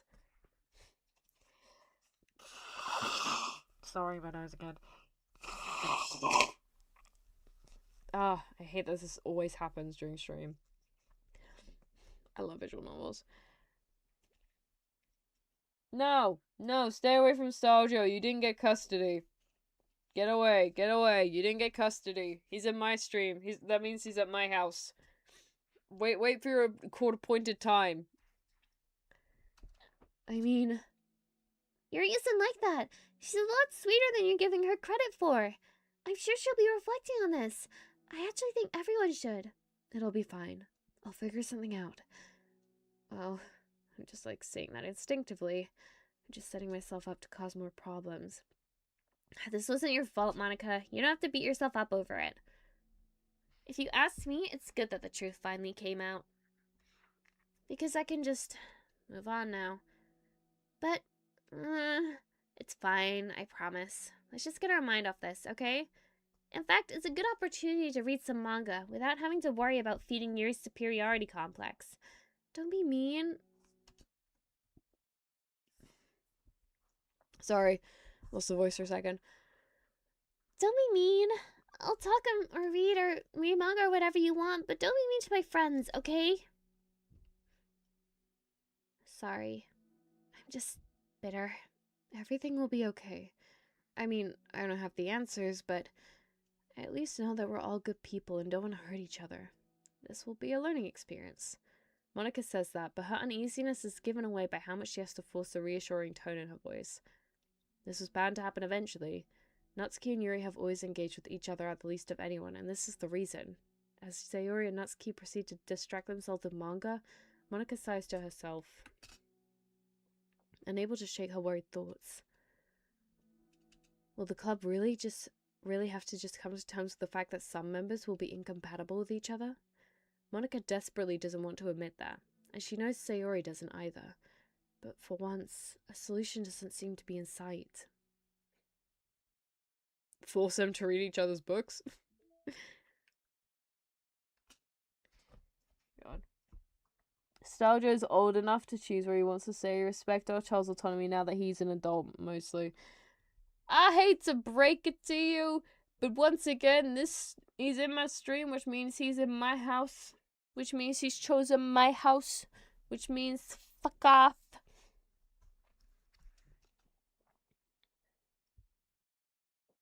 Musume Uma pulls go out. No!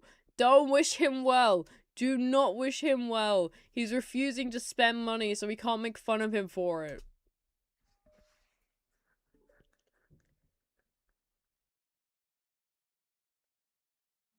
A new day arrives. Sayori arrives at the club room earlier than usual. That is, not late. As she enters, it appears to be still, so she sits down at a desk and pulls out a sheet of paper, primed to jot down her thoughts. Sayori has made a habit of scribbling her thoughts and feelings onto paper whenever possible, as it tends to serve as her best inspiration for poetry. My heart feels vacant because the ship sailed away. Yo. Ah! Natsuki! Natsuki pokes her head around from behind the closet door. Sorry, I didn't mean to scare you. But it would have been a lot more awkward if I didn't say anything. I doubt you want me listening in on your poetry thing. Yeah, thanks for realizing that. Should I let you finish it up then? Oh, no, it wasn't. I mean, I just do whenever it's convenient. You're not interrupting. Where's Monica, That wrong person. Where's Monica, by the way? Oh, she's out in the hallway. Huh? Why? Well, just in case she runs into Yuri. Sometimes Yuri's too nervous to come to the club room by herself, so... Oh. Jeez, does Yuri really let things bother her for that long? She can't control her feelings. For some people, it's really hard to cope when you get a bad thought in your head. Maybe you can distract yourself for a little while, but as soon as it's just you and your thoughts again, it comes back. I just want us to have a normal club meeting. It's a lot easier to pretend like it never happened if we just all ignore it and move on. I don't want to be bothered by this. It's so stupid. Her opinion of me doesn't matter anyway. Besides, it makes me feel really guilty, and I hate that too. It's okay to have feelings. It doesn't make you weak. Let's figure this out together. Fine. Only because you're good at this stuff. Let's try coming up with a happy scene. Maybe that will help us understand where your bad feelings are coming from. Well, I was happy the way things were before we had that conversation yesterday. What part of the conversation made you upset? Was it Yuri being mean about the manga? Maybe. I doubt it, though. Because my friends and other people make fun of manga all the time, but I just brush it off and ignore them. Something about it really got to me this time, and I hate that I'm letting that happen. Is it because it came from Yuri? No, why would that matter? I mean, well, maybe. I hate that she thinks she's so much better than me just because she likes to pretend to be all sophisticated. Yeah, that's what it is. At least other people decide that they don't like me, or manga or whatever. But Yuri acts like she's too good to even give it a chance. I'm sorry. Everyone deserves a chance. Yeah, exactly. Would you give Yuri's books a chance? Huh, after this? Obviously not. What about before this? Well, I wouldn't until I got bored, which wouldn't take very long. But if you actually keep an open mind, then it's not hard to realize the story can be deep and meaningful without being needlessly complicated. I see. But you know, I like Yuri's books. Yeah, but you like manga more, right? Sayori shakes her head. I like them both. I like them in different ways, but I like them both. I mean, the manga, it's really honest and fun and easy to just let go with. And the fantasy has a lot to interpret and uncover, and it's really rewarding to have some quiet time with it. But the most important thing is that both the manga and the fantasy are true to themselves. So, I love them both. And I think there's room for both of them to be in the same club together. I just feel like maybe they have more in common than you would think. How do you get along with everyone so well? I always get into fights with people. Like, first it was Monica when I was new to the club, and then it was you, and now it's Yuri. And I'm always like, well, that person's being such a jerk, and if they just realize that, then we could at least get along. But nobody else has this problem. I just keep running away from the reality. Everybody's a jerk because nobody likes me. I don't know why, and I don't know what to do about it. I don't know what's wrong with me. I hate it. Natsuki. Sayori puts a comforting hand on Natsuki's shoulder. You're a wonderful person. You deserve to be loved as much as anyone else. Everyone has different ways they like to communicate, and sometimes it makes it harder for us to understand each other. I think that sometimes we get lucky and we make friends who are really good at the same kind of communication, and it feels like you magically connect with them. But other times, even if both people are really nice, it's easy for them to misunderstand each other or get communications wrong. It's something that Yuri struggles a lot with too. It can be really hard. It takes a lot of reflection and self-awareness and vulnerability. I'm bad at that one. Vulnerability. I always have to be the strongest. What do you mean? Tell me about that part of you. Well, it sounds stupid, but I'm really used to people being mean to me. Like my friends, and I guess my dad, when I don't get good grades, or even stupid things like if my room isn't clean. So what am I gonna do? Cry about it? If I let myself get upset, then it's just letting them win. I'm better than that. I'm better than all of them. So, things always have to be everyone else's fault. Feels like if something goes wrong, and there's even a tiny hint that it might be me, then I get really angry and I find ways to blame everything else instead. Do you see yourself as better than Yuri? If I said that, then I would just sound really full of myself. No, our thoughts and our feelings are two different things. Even if we don't like our feelings, we have to understand them if we want to learn more about themselves. That's a part of vulnerability, accepting that we have feelings that we don't like. I hate that. My feelings make me a bad person, because my feelings just want to tell me that I'm so much better than her. That she's a judgmental know-it-all who's stuck in her edgy phase, and then I'm just way above that garbage. I'm terrible for feeling that way. You're not terrible. You are not your feelings. But you are not your feelings. Say that to yourself out loud. Fine, I am not my feelings. The way that I like to picture it is that those feelings are like your roommate. You live in the same house and you gotta see each other every day. And even if you can ignore each other most of the time, you're gonna run into each other every now and then. It's gonna make you feel like poop. So, the other option is to get to know each other. You can communicate and learn from each other, and maybe even help each other change for the better. Does that help you understand? How do you know so much about this stuff?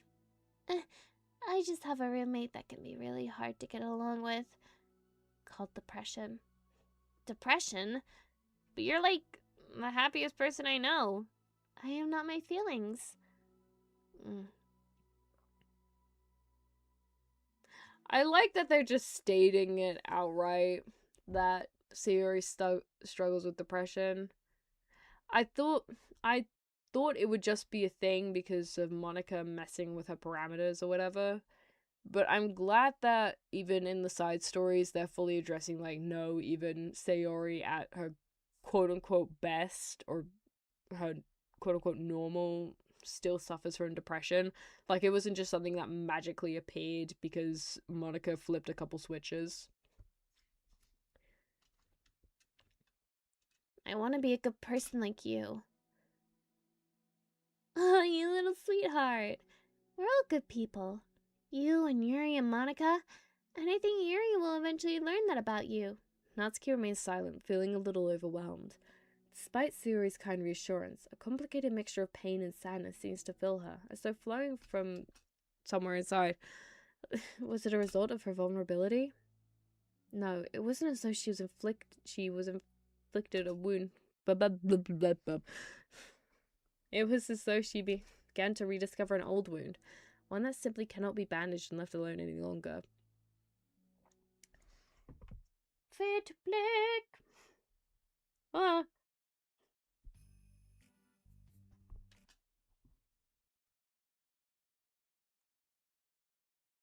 Oh God.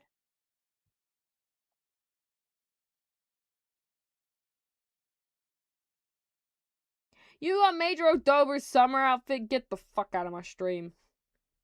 Get the fuck out of my stream. I just finally got my Genshin account back, and I just found out I just barely have enough for a temple. on it, and here you are being like, oh no, I got made a double summer outfit. I just got one of the things that Nat's like the most. Yeah. You know she's suffering with all her accounts. Oh no, she's suffering with all her accounts. That's my impression of you, by the way. That is a 1-to-1 perfect marble recreation. Yuri, what are you doing all the way over here? I was looking for you. Please don't yell at me. Oh, I'm not going to yell at you.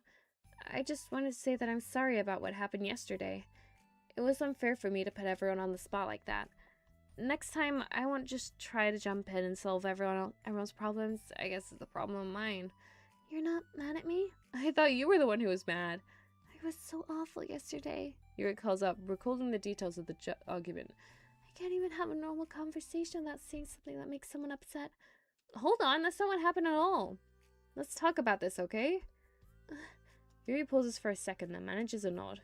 Monica takes a seat next to her on the staircase. I have a lot of negative thought patterns and I can't get away from them. What kind of negative thought patterns? Like everyone hates me, especially Natsuki. Oh, that's terrible. I don't think Natsuki hates you. How do you know? Well, because Monica thinks back to the time she found herself that she herself found herself in an altercation with Natsuki, and how a display of maturity from Monica was enough for Natsuki to reevaluate her own feelings as well. I think Natsuki is just naturally defensive. I think she acts to me when she feels the need to protect herself. But you know, she's really not a bad person. In fact, I think she can be really thoughtful and considerate. She just... Well, I guess the way it works is that she wants to receive some degree of kindness first before she feels comfortable returning it. Oh, but that means the burden is on me. I don't know how to say things that make people like me. Every time I open my mouth, I just... Yuri shakes her head at herself and tugs her hair. It's okay, Yuri. You don't need to beat yourself up. I think anyone would like you if they had the chance to get to know you. Unfortunately, the opposite is true. That's why I'm not talkative anymore in the first place. Because everyone used to think I was weird and talk about me behind my back. That's just what happens when I draw attention to myself. Natsuki even said she found it more respectable when people speak their mind. So I did, and then she hated me anyway. That was enough to confirm my fears. But Sayuri and I like you, and we've gotten to know you a lot by now, right? Yuri doesn't seem to have a response. Hey, what do you think of Natsuki? I don't think about her. So gay. Is that not straight out of a romance manga? When one person's like, hey, what do you think about insert the love interest's name here? The protagonist, well, I'm not thinking about them. What are you talking about? I don't think about them. What? We draw the line at High Valerian. God damn it. God damn it. That's not what I meant, really. I was just wondering if you had an opinion of her. I do. What is it? Natsuki seems to bring out the worst of me, and I feel really ashamed of it. I like to think of myself as a fairly sophisticated person. So for someone to just treat me like I'm inferior despite my tastes, that's just the worst kind of insult coming from someone like her, and it makes you think bad things about her. But everyone else seems to like her, so the only explanation is that it's me who's doing something wrong again. And my feelings about her are wrong. And I'm wrong to get upset over something so childish and inconsequential. No, Yuri. Feelings are never wrong. Well, they're not right. That's the thing. Feelings are never right or wrong, you know? They're just a state of being that we don't always have control over. But that doesn't mean they have to control us. I feel like that's something I learned around when I first started the club. We can hate ourselves for feeling a certain way about things. Or we can, just acknowledge that they exist and try to understand them better. I could never be mad at you for just feeling a certain way. It's about how you handle them. And I think working through feelings is a great opportunity for teamwork. Yuri wears a dejected expression. You make it sound so easy. You're so mature and so good with people. I feel like a child in comparison. Oh, Yuri, I'm far from perfect. But these are learned skills. They didn't come naturally to me either. It's really hard to, reflect on yourself and separate your feelings from your own. I just want to be a good person. Well, I think you're a good person so far. I think that was what the line said. I don't know. That's not good enough. I want to be able to communicate with her. Communicate what? How I feel. How it makes me feel frustrated and upset when she's so negative and dismissive of the things that mean so much to me, and how it reminds me of me. Because I know what it's like to feel misunderstood and angry at everyone. I know that telling yourself you're better than everyone else is just a defense mechanism. We're just people, we're fragile and unstable, but I'm just tired of getting that way. I can't stand it when the peace is disturbed like this. Yeah, you can't focus on your reading when the piece is disturbed, right? Because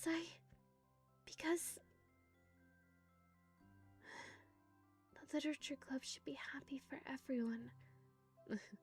Monica looks at Yuri in adoration. I feel like Sayori must be rubbing off on me, because I really want to hug you right now. Sorry, I didn't mean to make you uncomfortable. No, I mean, well, if you wanted to, then I wouldn't mind, so... Monica pulls Yuri into an embrace. You're so gentle. And I love when you communicate your feelings. I feel lucky to get to see that side of you. And I'm sure Natsuki will too. I'm going to write her a letter. Oh, a letter? What a great idea! Just because I'm not good at talking, especially under pressure. I always let my feelings get the best of me, and I forget to say all the important things, and I say things I don't mean. Well, I think a letter would be wonderful. Such a nice way to communicate. Yuri's face hardens with determination. People don't naturally gravitate towards me like they do for you and Sayori. My personality isn't suited for that. And I wouldn't want it to be. But something I've learned is that friendships don't always just magically appear out of thin air. For instance, I never would have seen myself make good friends with someone like Sayori. We're opposite in a lot of ways, but I'm friends with her because she put so much effort into understanding me so that we can get along. I think it was the same with you. You both gave me a lot of time and patience. And I wonder if she feels that way. Natsuki? Yuri nods. I always thought that if I wanted to make more friends, it had to be somebody that I'm not. That there's a type of person or a magical formula I have to follow in order to make someone like me. And that's just like me to think like that.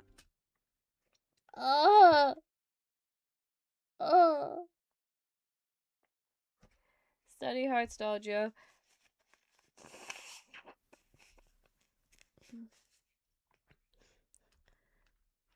Always so occupied with myself that I fail to understand other people. Yuri shakes her head.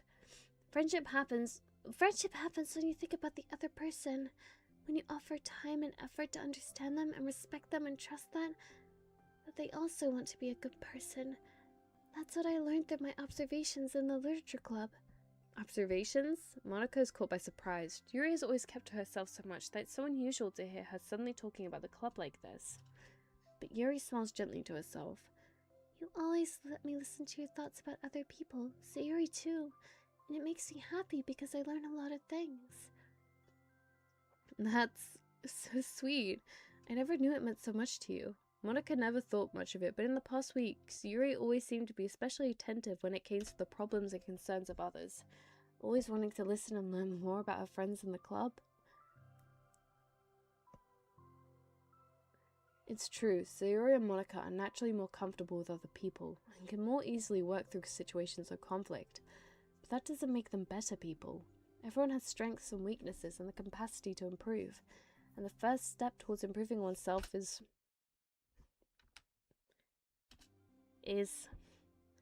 reflection and self-awareness.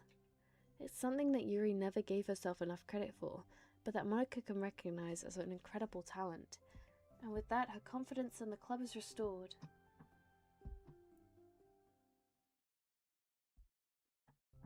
very shy girl with long, pretty hair is wandering the bustling lunchtime hallways, her fists pressed into her collarbone. When she finds the literature club president's classroom, she stands at the door, and we'll go back a few seconds so the narrator can read the line, glancing all around her before peering inside. Monica is sitting and chatting with a group of unknown friends. Yeah, as expected, this was a bad idea after all. Suddenly, Monica glances towards the door, making the girl panic and duck out of sight. I'm just imagining Yuri Solid snaking it, but underneath the bench. Before she can regain composure and decide to leave, the classroom door gently opens. Yuri, what a surprise to see you during lunch. Yuri squeaks a response. Please help me. What, is everything okay? Yuri shakes her head. I don't know how to write letters. Thank goodness, I thought there was some kind of emergency. Monica briefly glances over her shoulder at her other friends. Do you want some help? We can find an empty classroom or something. Is that okay? I feel bad taking you away from your friends. It's totally fine, I promise. We weren't really doing anything. One sec. Monica trots back into her classroom, says something like, I gotta go to her friends, and then grabs a pen off her desk before returning to Yuri. Okay, let's find somewhere quiet. Yuri nods and follows Monica as the two of them set off. How are you today? Huh? Me? Well, yes. Oh gosh, sorry. I was just caught off guard. I'm doing well today, just tired. I never seem to get enough sleep during the week. How come? Oh, I don't know. I think I'm just easily distracted. I get really sucked into things and start neglecting the time. Me too, I do that too. Hey, this classroom is empty. Let's go in here. After peering inside, Monica opens her classroom door and the two of them enter. Sorry. Yuri's moment of relaxation ends. She watches as Monica pulls two chairs up to the same desk and obeys as Monica beckons her to take a seat. She stares down at the empty desk. You nervous? I don't want to do this. We don't have to. We can come up with something else. Yuri shakes her head. It's my chance to do something good. I need to take initiative. Gosh, you must be really determined. I know how hard it is for you to step out of your comfort zone. Natalia didn't even look at that line. God. I'll be sure to encourage you. Yuri pushes through her anxiety and grabs a handful of lined paper from her notebook. Then she picks up her pen. Oh! Oh, that's so cute. Oh, I still kind of have the ceiling in their faces, but... You are girlfriends, you are girlfriends. You're about to kiss right on the mouth, and then you're gonna do with the rest of the polycule. Sorry. Hey, you're left-handed. That's neat. Yeah. Now I don't have to worry about bumping your arm. Monica playfully rubs her shoulder against Yuri's. Sorry. I'm just being silly, I guess. Anyway, how about we start by listing the different things you want to say to her?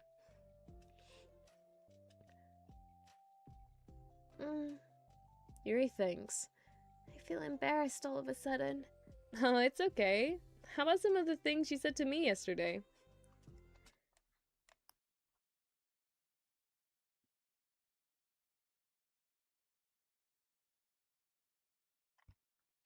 Hello! Yes, it is in fact Doki Doki Literature Club. Yes, this is a live reaction to the side stories content. I have already reacted to the main story. I need to make a playlist of it, but if you just scroll back through my channel, they're all very recent videos, so if you go on the live tab, you'll be able to find them pretty quickly. But, never mind, I guess I'll try. Yuri thinks for a moment, her tension evident. Then she writes the word reflection. This is about my reflection on our behavior. The key question is why we act like this towards each other, but I've been able to separately be friends with Sayori and Monica. That's me. Yes, it is. So, Yuri thinks. I've been able to befriend the two of you because you've taken the time to understand my needs and respect my interests. The same goes for Natsuki too. We started off as pretty hostile to each other because I was so worried about getting what I wanted, but she just wanted to be respected more than anything else. Once I stopped making it all about me, she was able to do the same. I want to do that too. So what kind of things do you want to do for her? I want to do the same things for her that I like to receive. I like it when people respond positively to the things I talk about, and not just brush me off. I like it when my feelings are taken seriously, and I like when you and Siri trust that I want to be a good person, even when I'm not doing a good job at it. Let's write those things down. Okay. Yuri writes something down. I think... Oh, God. Oh, God. Oh, God. Okay, I'm okay. I'm okay. I'm okay. I think the most important thing to remember here is that Natsuki's feeling vulnerable, so we should make sure the letter puts her first. No, I love the words appearing on the page. It's hard when you're feeling hurt, but it never helps to just tell someone all the things that they're doing wrong. I think first you have to make sure they know that you're ready to respect them and listen to them, and admit the things that make you feel you could do better. Then finally, you ask what you would like in return. How does that sound for the structure? It could be 3 paragraphs, one for each of those points. I like that. My thoughts were so disorganized. I had no idea how to come up with any kind of structure. You're so amazing at these things. Oh, stop. That... Oh my god. Oh my god. This... How is this not a lesbian dating game? Oh my god. Protagonist should have been a woman. Protagonist should have been a woman.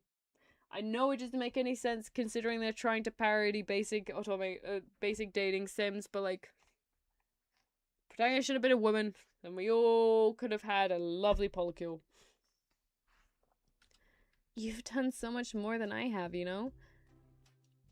You spent so much time reflecting and being open-minded.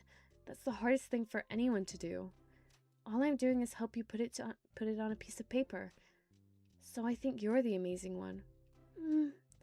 Monica gives Yuri's hand a quick squeeze.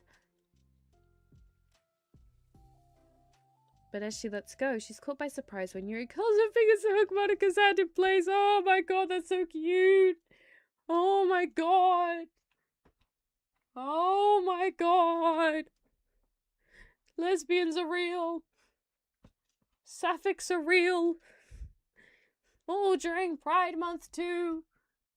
Oh my gosh! I'm back. Whoa! Physical contact! Physical contact!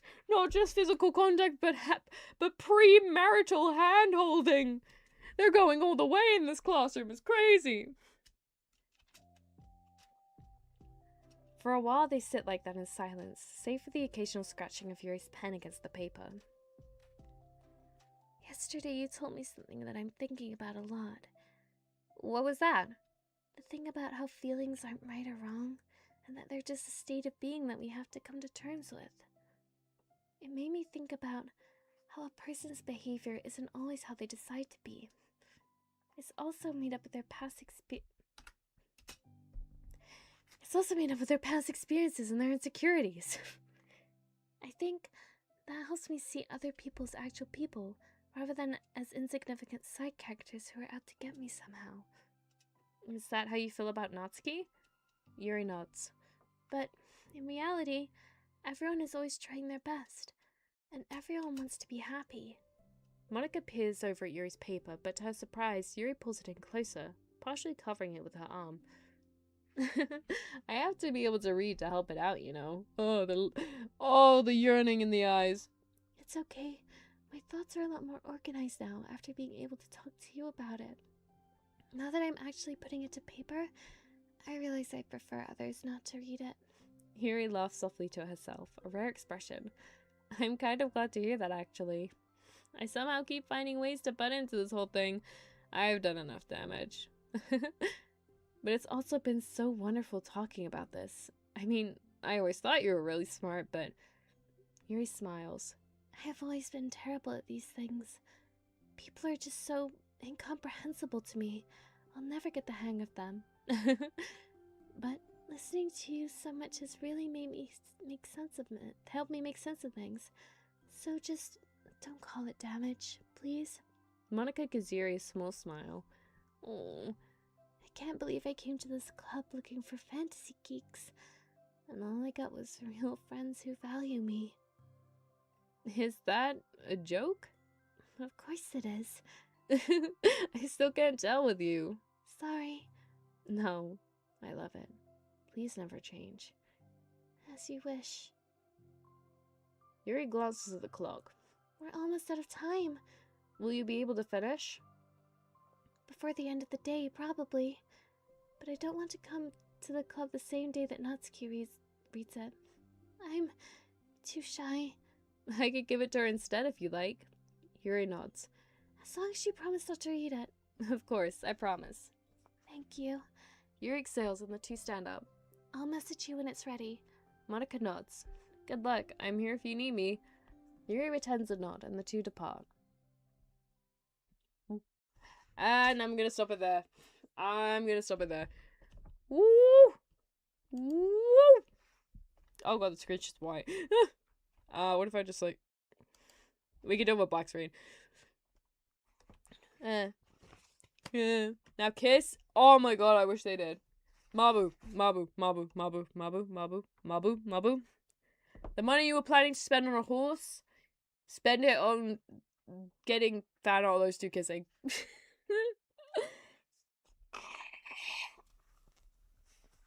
Sorry. I'm back to just say one thing. I think it's better that they aren't dating because it shows that this kind of comfort can be just between friends. Most of the side stories are therapy. It makes them more than just dating side characters. It makes them actual characters with actual friendships who can be comfortable together in different ways. True, very true. I'm just too much of a shipper at heart.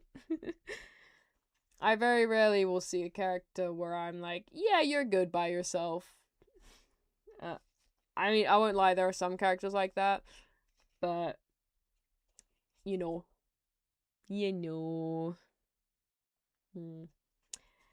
I see two people vaguely close in proximity, and I'm like, now kiss, motherfuckers. As long as there's no knives involved. What if I want knives involved? No, that's bad. I meant like inside out. Inside out. Knives out. I meant like, okay. Sorry, for some reason my mind immediately went to that chair in Knives Out. Do you know the one I'm talking about? You know when you watch the movie and it's the when they're doing the interrogation scene and it's the one that they're all sitting, like the spiral of knives is behind the chair. And I'm from the KCC and I say you're them all. Yuri for everyone. Maybe one day I'll do a Yuri. Maybe one day. Maybe. Anyway. Oh, that was fun.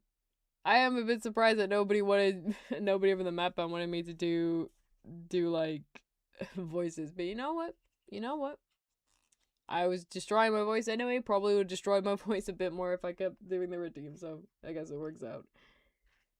Inside Out becomes Inside Out over here.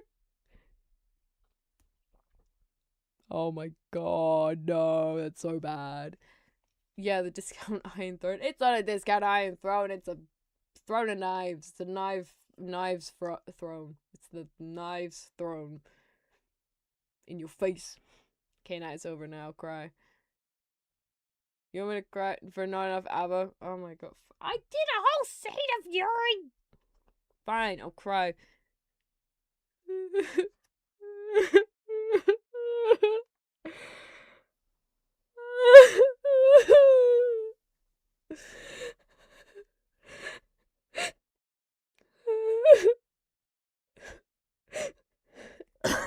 She has one fly. Oh my god.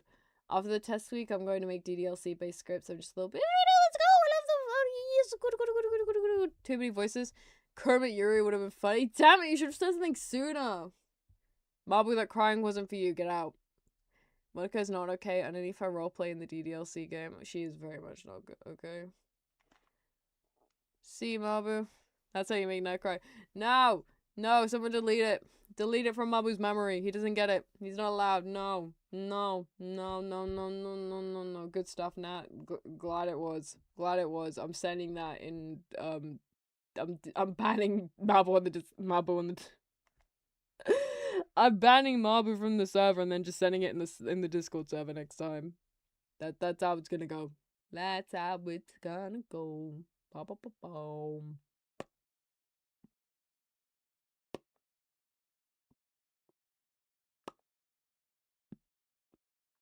Sorry, I'm really tired, and for some reason that's... Blah, blah, blah. I have plans for scripts, the concepts are already... Ooh.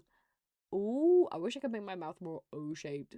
I kind of only have, like, the standard mouth shape here.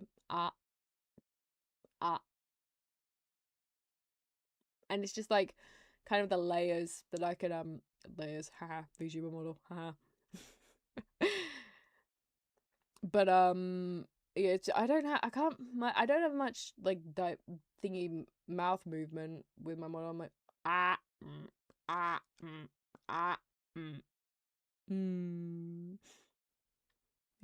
kind of same with the eyes, but you can't really be that expressive with eyes anyway, so.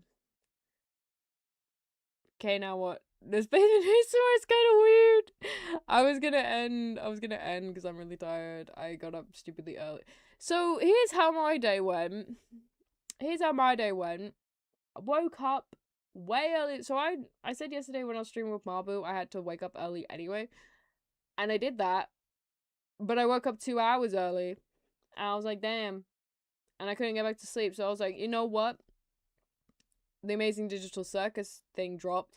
I'm gonna watch it then. I'm just gonna watch it that point in the morning. I just watched it. I watched it. And I was like, damn, that was really impactful. Now I'm tired. Good night. I slept for like another hour and a half and I got up late in the end. Damn it. And then as my days were going on, I've just been thinking about... So, when I watched the episode, at the time, obviously I was very groggy because I was very tired. So I was just like, damn, that's crazy, man. And then I slept. I slept on it. I literally slept on it. And then I woke up and it's been in my mind the whole day. And I may or may not have nearly been on the verge of like breaking down in tears at certain points, thinking about certain scenes, and it hasn't helped that when I'm scrolling through YouTube trying to find music to listen to, because yes, I listen to music on YouTube like a weirdo, not even on YouTube Music, just base YouTube. That new Ragatha theme song, Mom Friend, keeps popping up, so it keeps making me think of things. I'm like, oh no. And yeah, it's been painful. MatPat predicted the ending. Now I saw it in theaters. My heart is broken. Oh god, I can't imagine watching that in theaters. I genuinely can't. In front of my dad. Oh damn. Oh damn. Papa Pam. Papa Pam saw the mental breakdown. God damn. Oh. I was in disbelief and in denial in front of my dad. I'm okay with being as spoiler free as possible. I saw someone point out some differences between what happened and the thumbnail, and they posited a theory that it's an implication that things can get better for, you know, a certain scenario. And so I'm just clinging to that, being like, please let that be true. I don't think Gooseworks is planning on doing a season 2, or like I'm not sure, because it's weird, because Gooseworks herself has straight up come out and been like, oh, I don't plan on continuing the story. But then there was also those people at the premiere in one country that was like, so this isn't the end of the Amazing Digital Circus. But then they've got on to say that it was just talking about like merch and stuff. And I'm like, so Murder Drone's got a comic, right? And it was just a retelling of the story. But I would really like it if they just was like, oh, here's a basic story, continuation story for a comic. You may now do stuff to your heart's content. And I'm like, oh.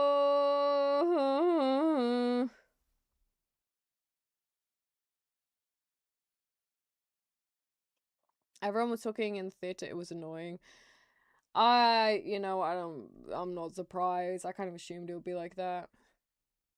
Fun fact, I don't think Goose is going to continue this because, like, the things on Twitter, I know that's what fucking annoys me, is that there is so many ways that they can take the story.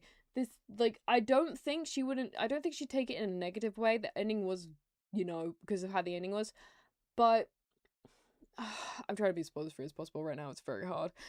I just feel like it would be nice to see a continuation in some shape or form, mainly because of.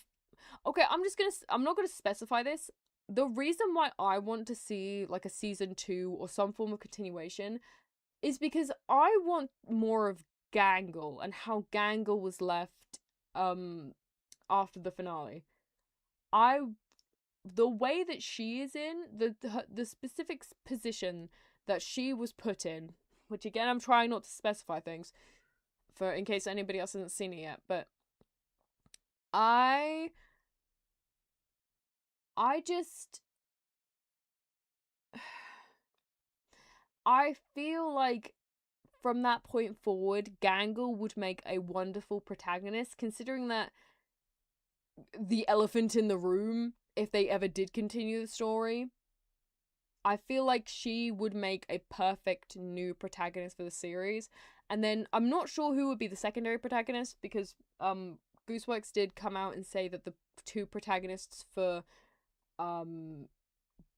the story that we know is Jax and Pomni, which obviously, but I feel like if there was ever a continuation, it would be good to shift the focus to Gangle being the protagonist. I'm not sure if Zubul being a secondary protagonist would be that good.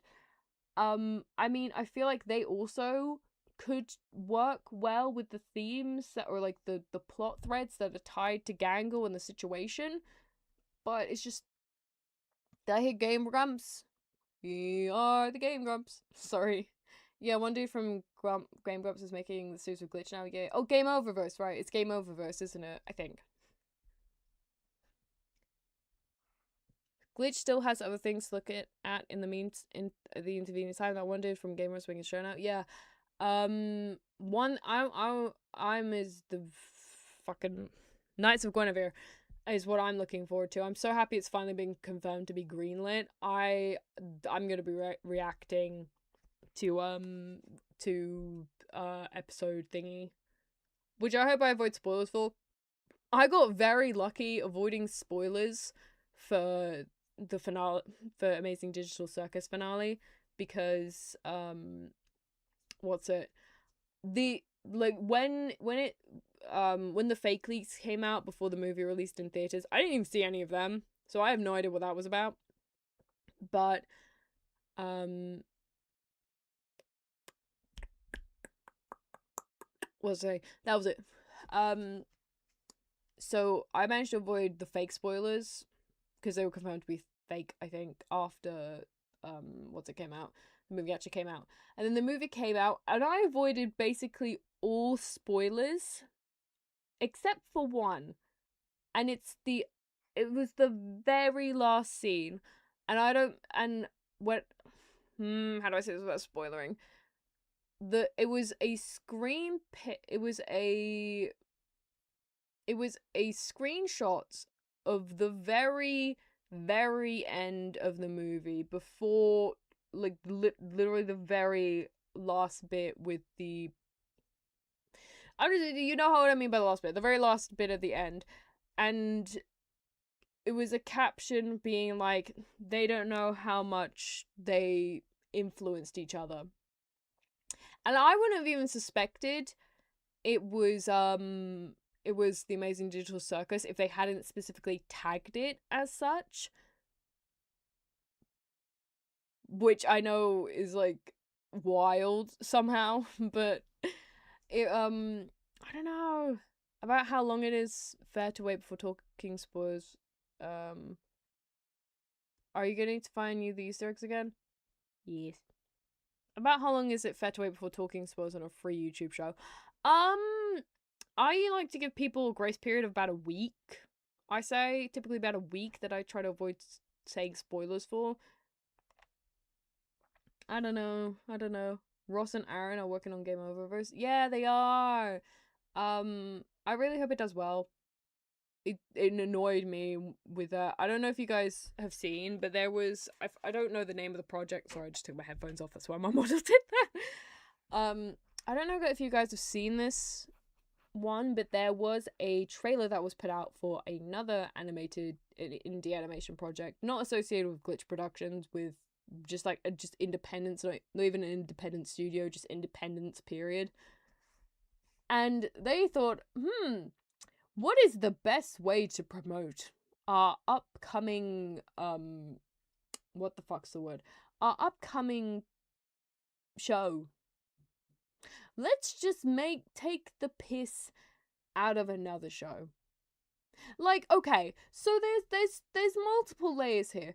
First off, it's just the audacity.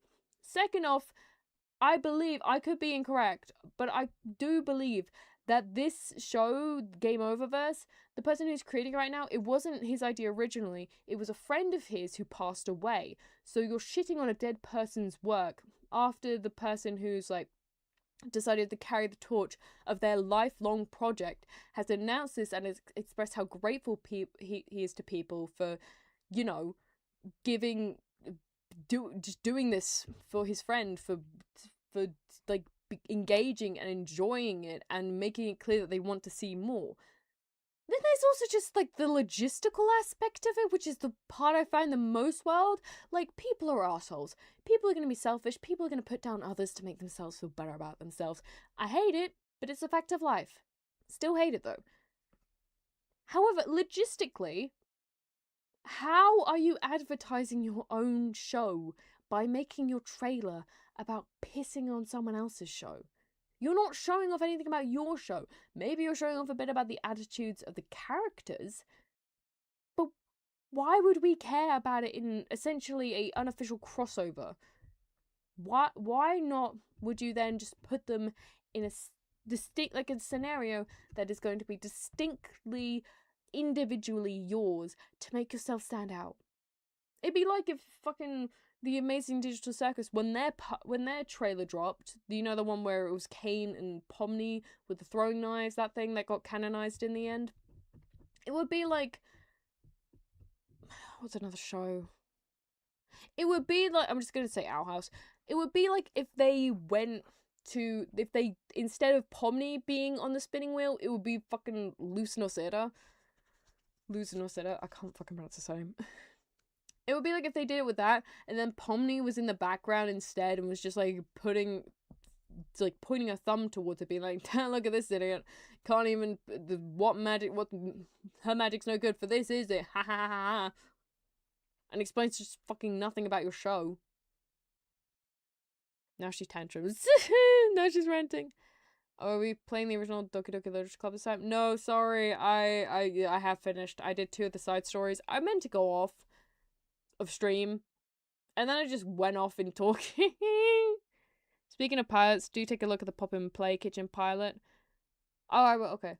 Oh yeah, Chimptopia, the ship was burnt, and then the creator went and made an apology that had their own standing, get whipped and hung, and it really didn't go over well. God, I've not seen the apology.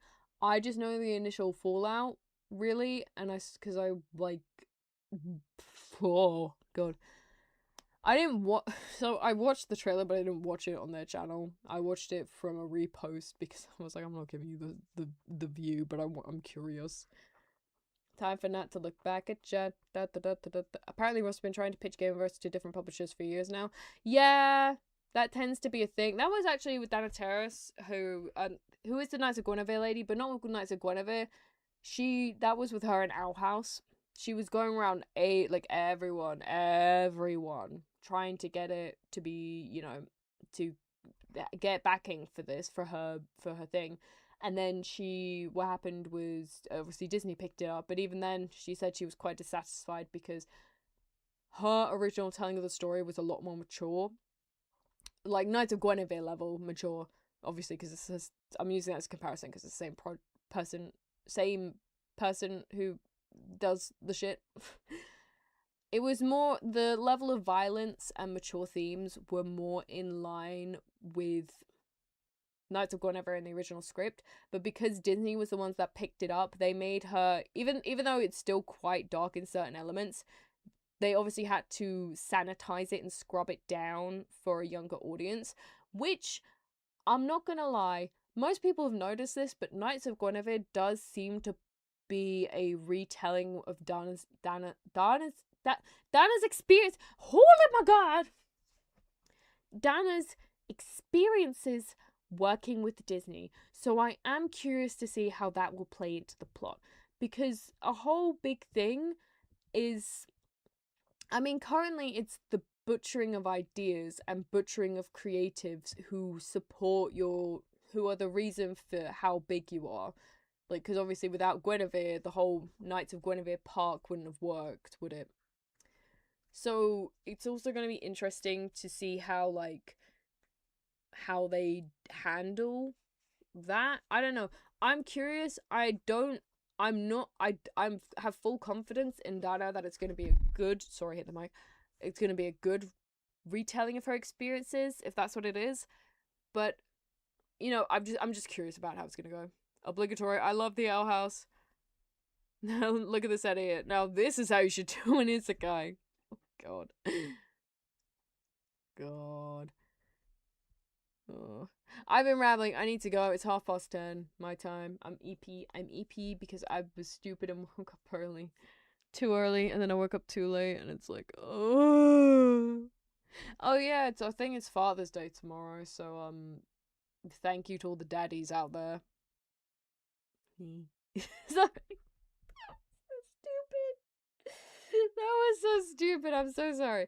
Anyway, thank you guys all so much for joining tonight. I hope you all have a wonderful day or night. Why did I go into Kumo? Anyway, I look forward to the next stream, more DDLC. I'm also very interested in your potential eventual Overwatch journey. So next week will be DDLC Saturday, pretty sure, or at least DDLC sometime during the week. Good night. Hope you watch that pilot. I will. I have to do some work tonight, unfortunately, but I will possibly get around to it tomorrow because I don't have much going on in the evening other than editing. So yeah.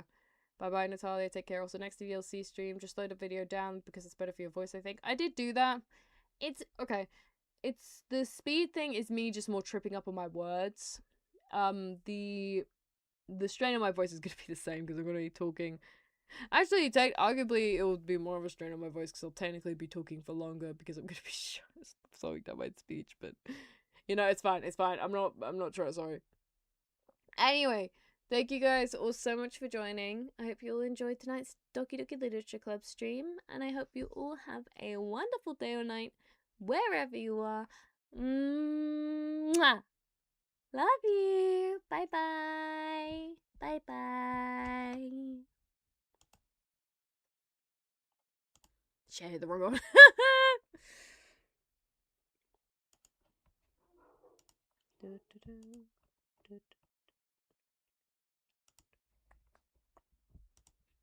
Ooh, geocacher.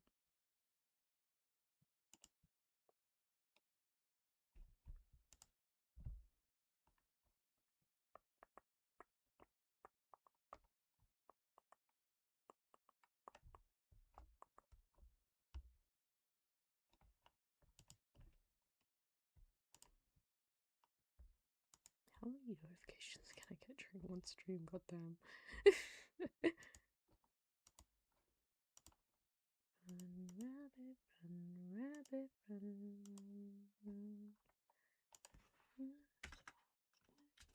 Okay.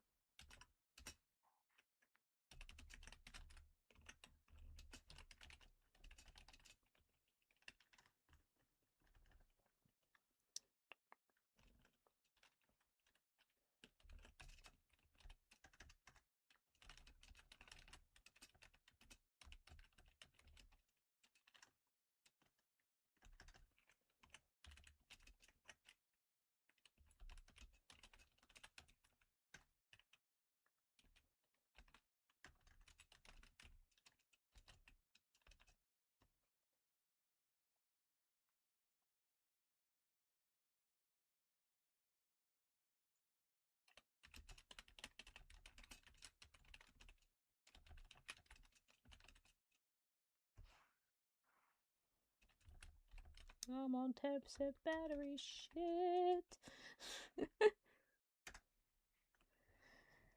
I'll just put it on charge in a sec.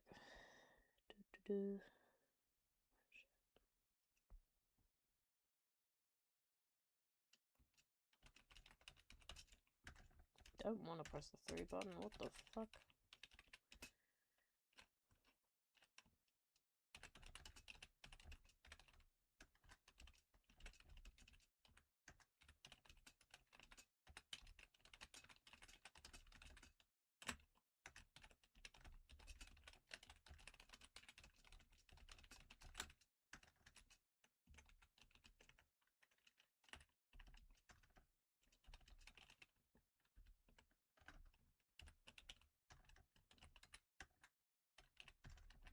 Just map it on that.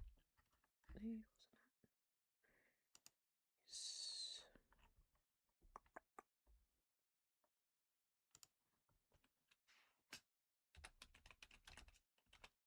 I need to learn to not pry as much, Jesus.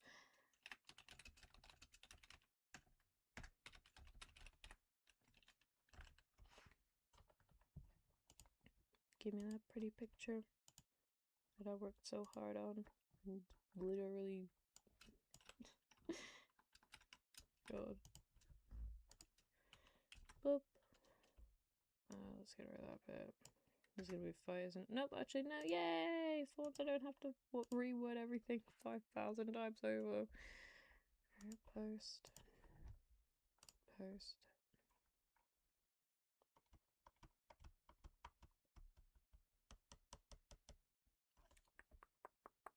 That's everything. Ugh. I don't like leaving an extreme without any audio at the end, but whatever, I guess.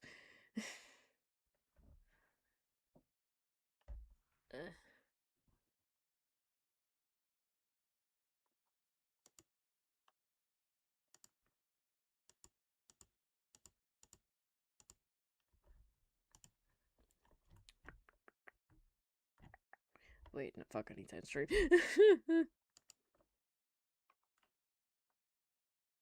Wait, oh!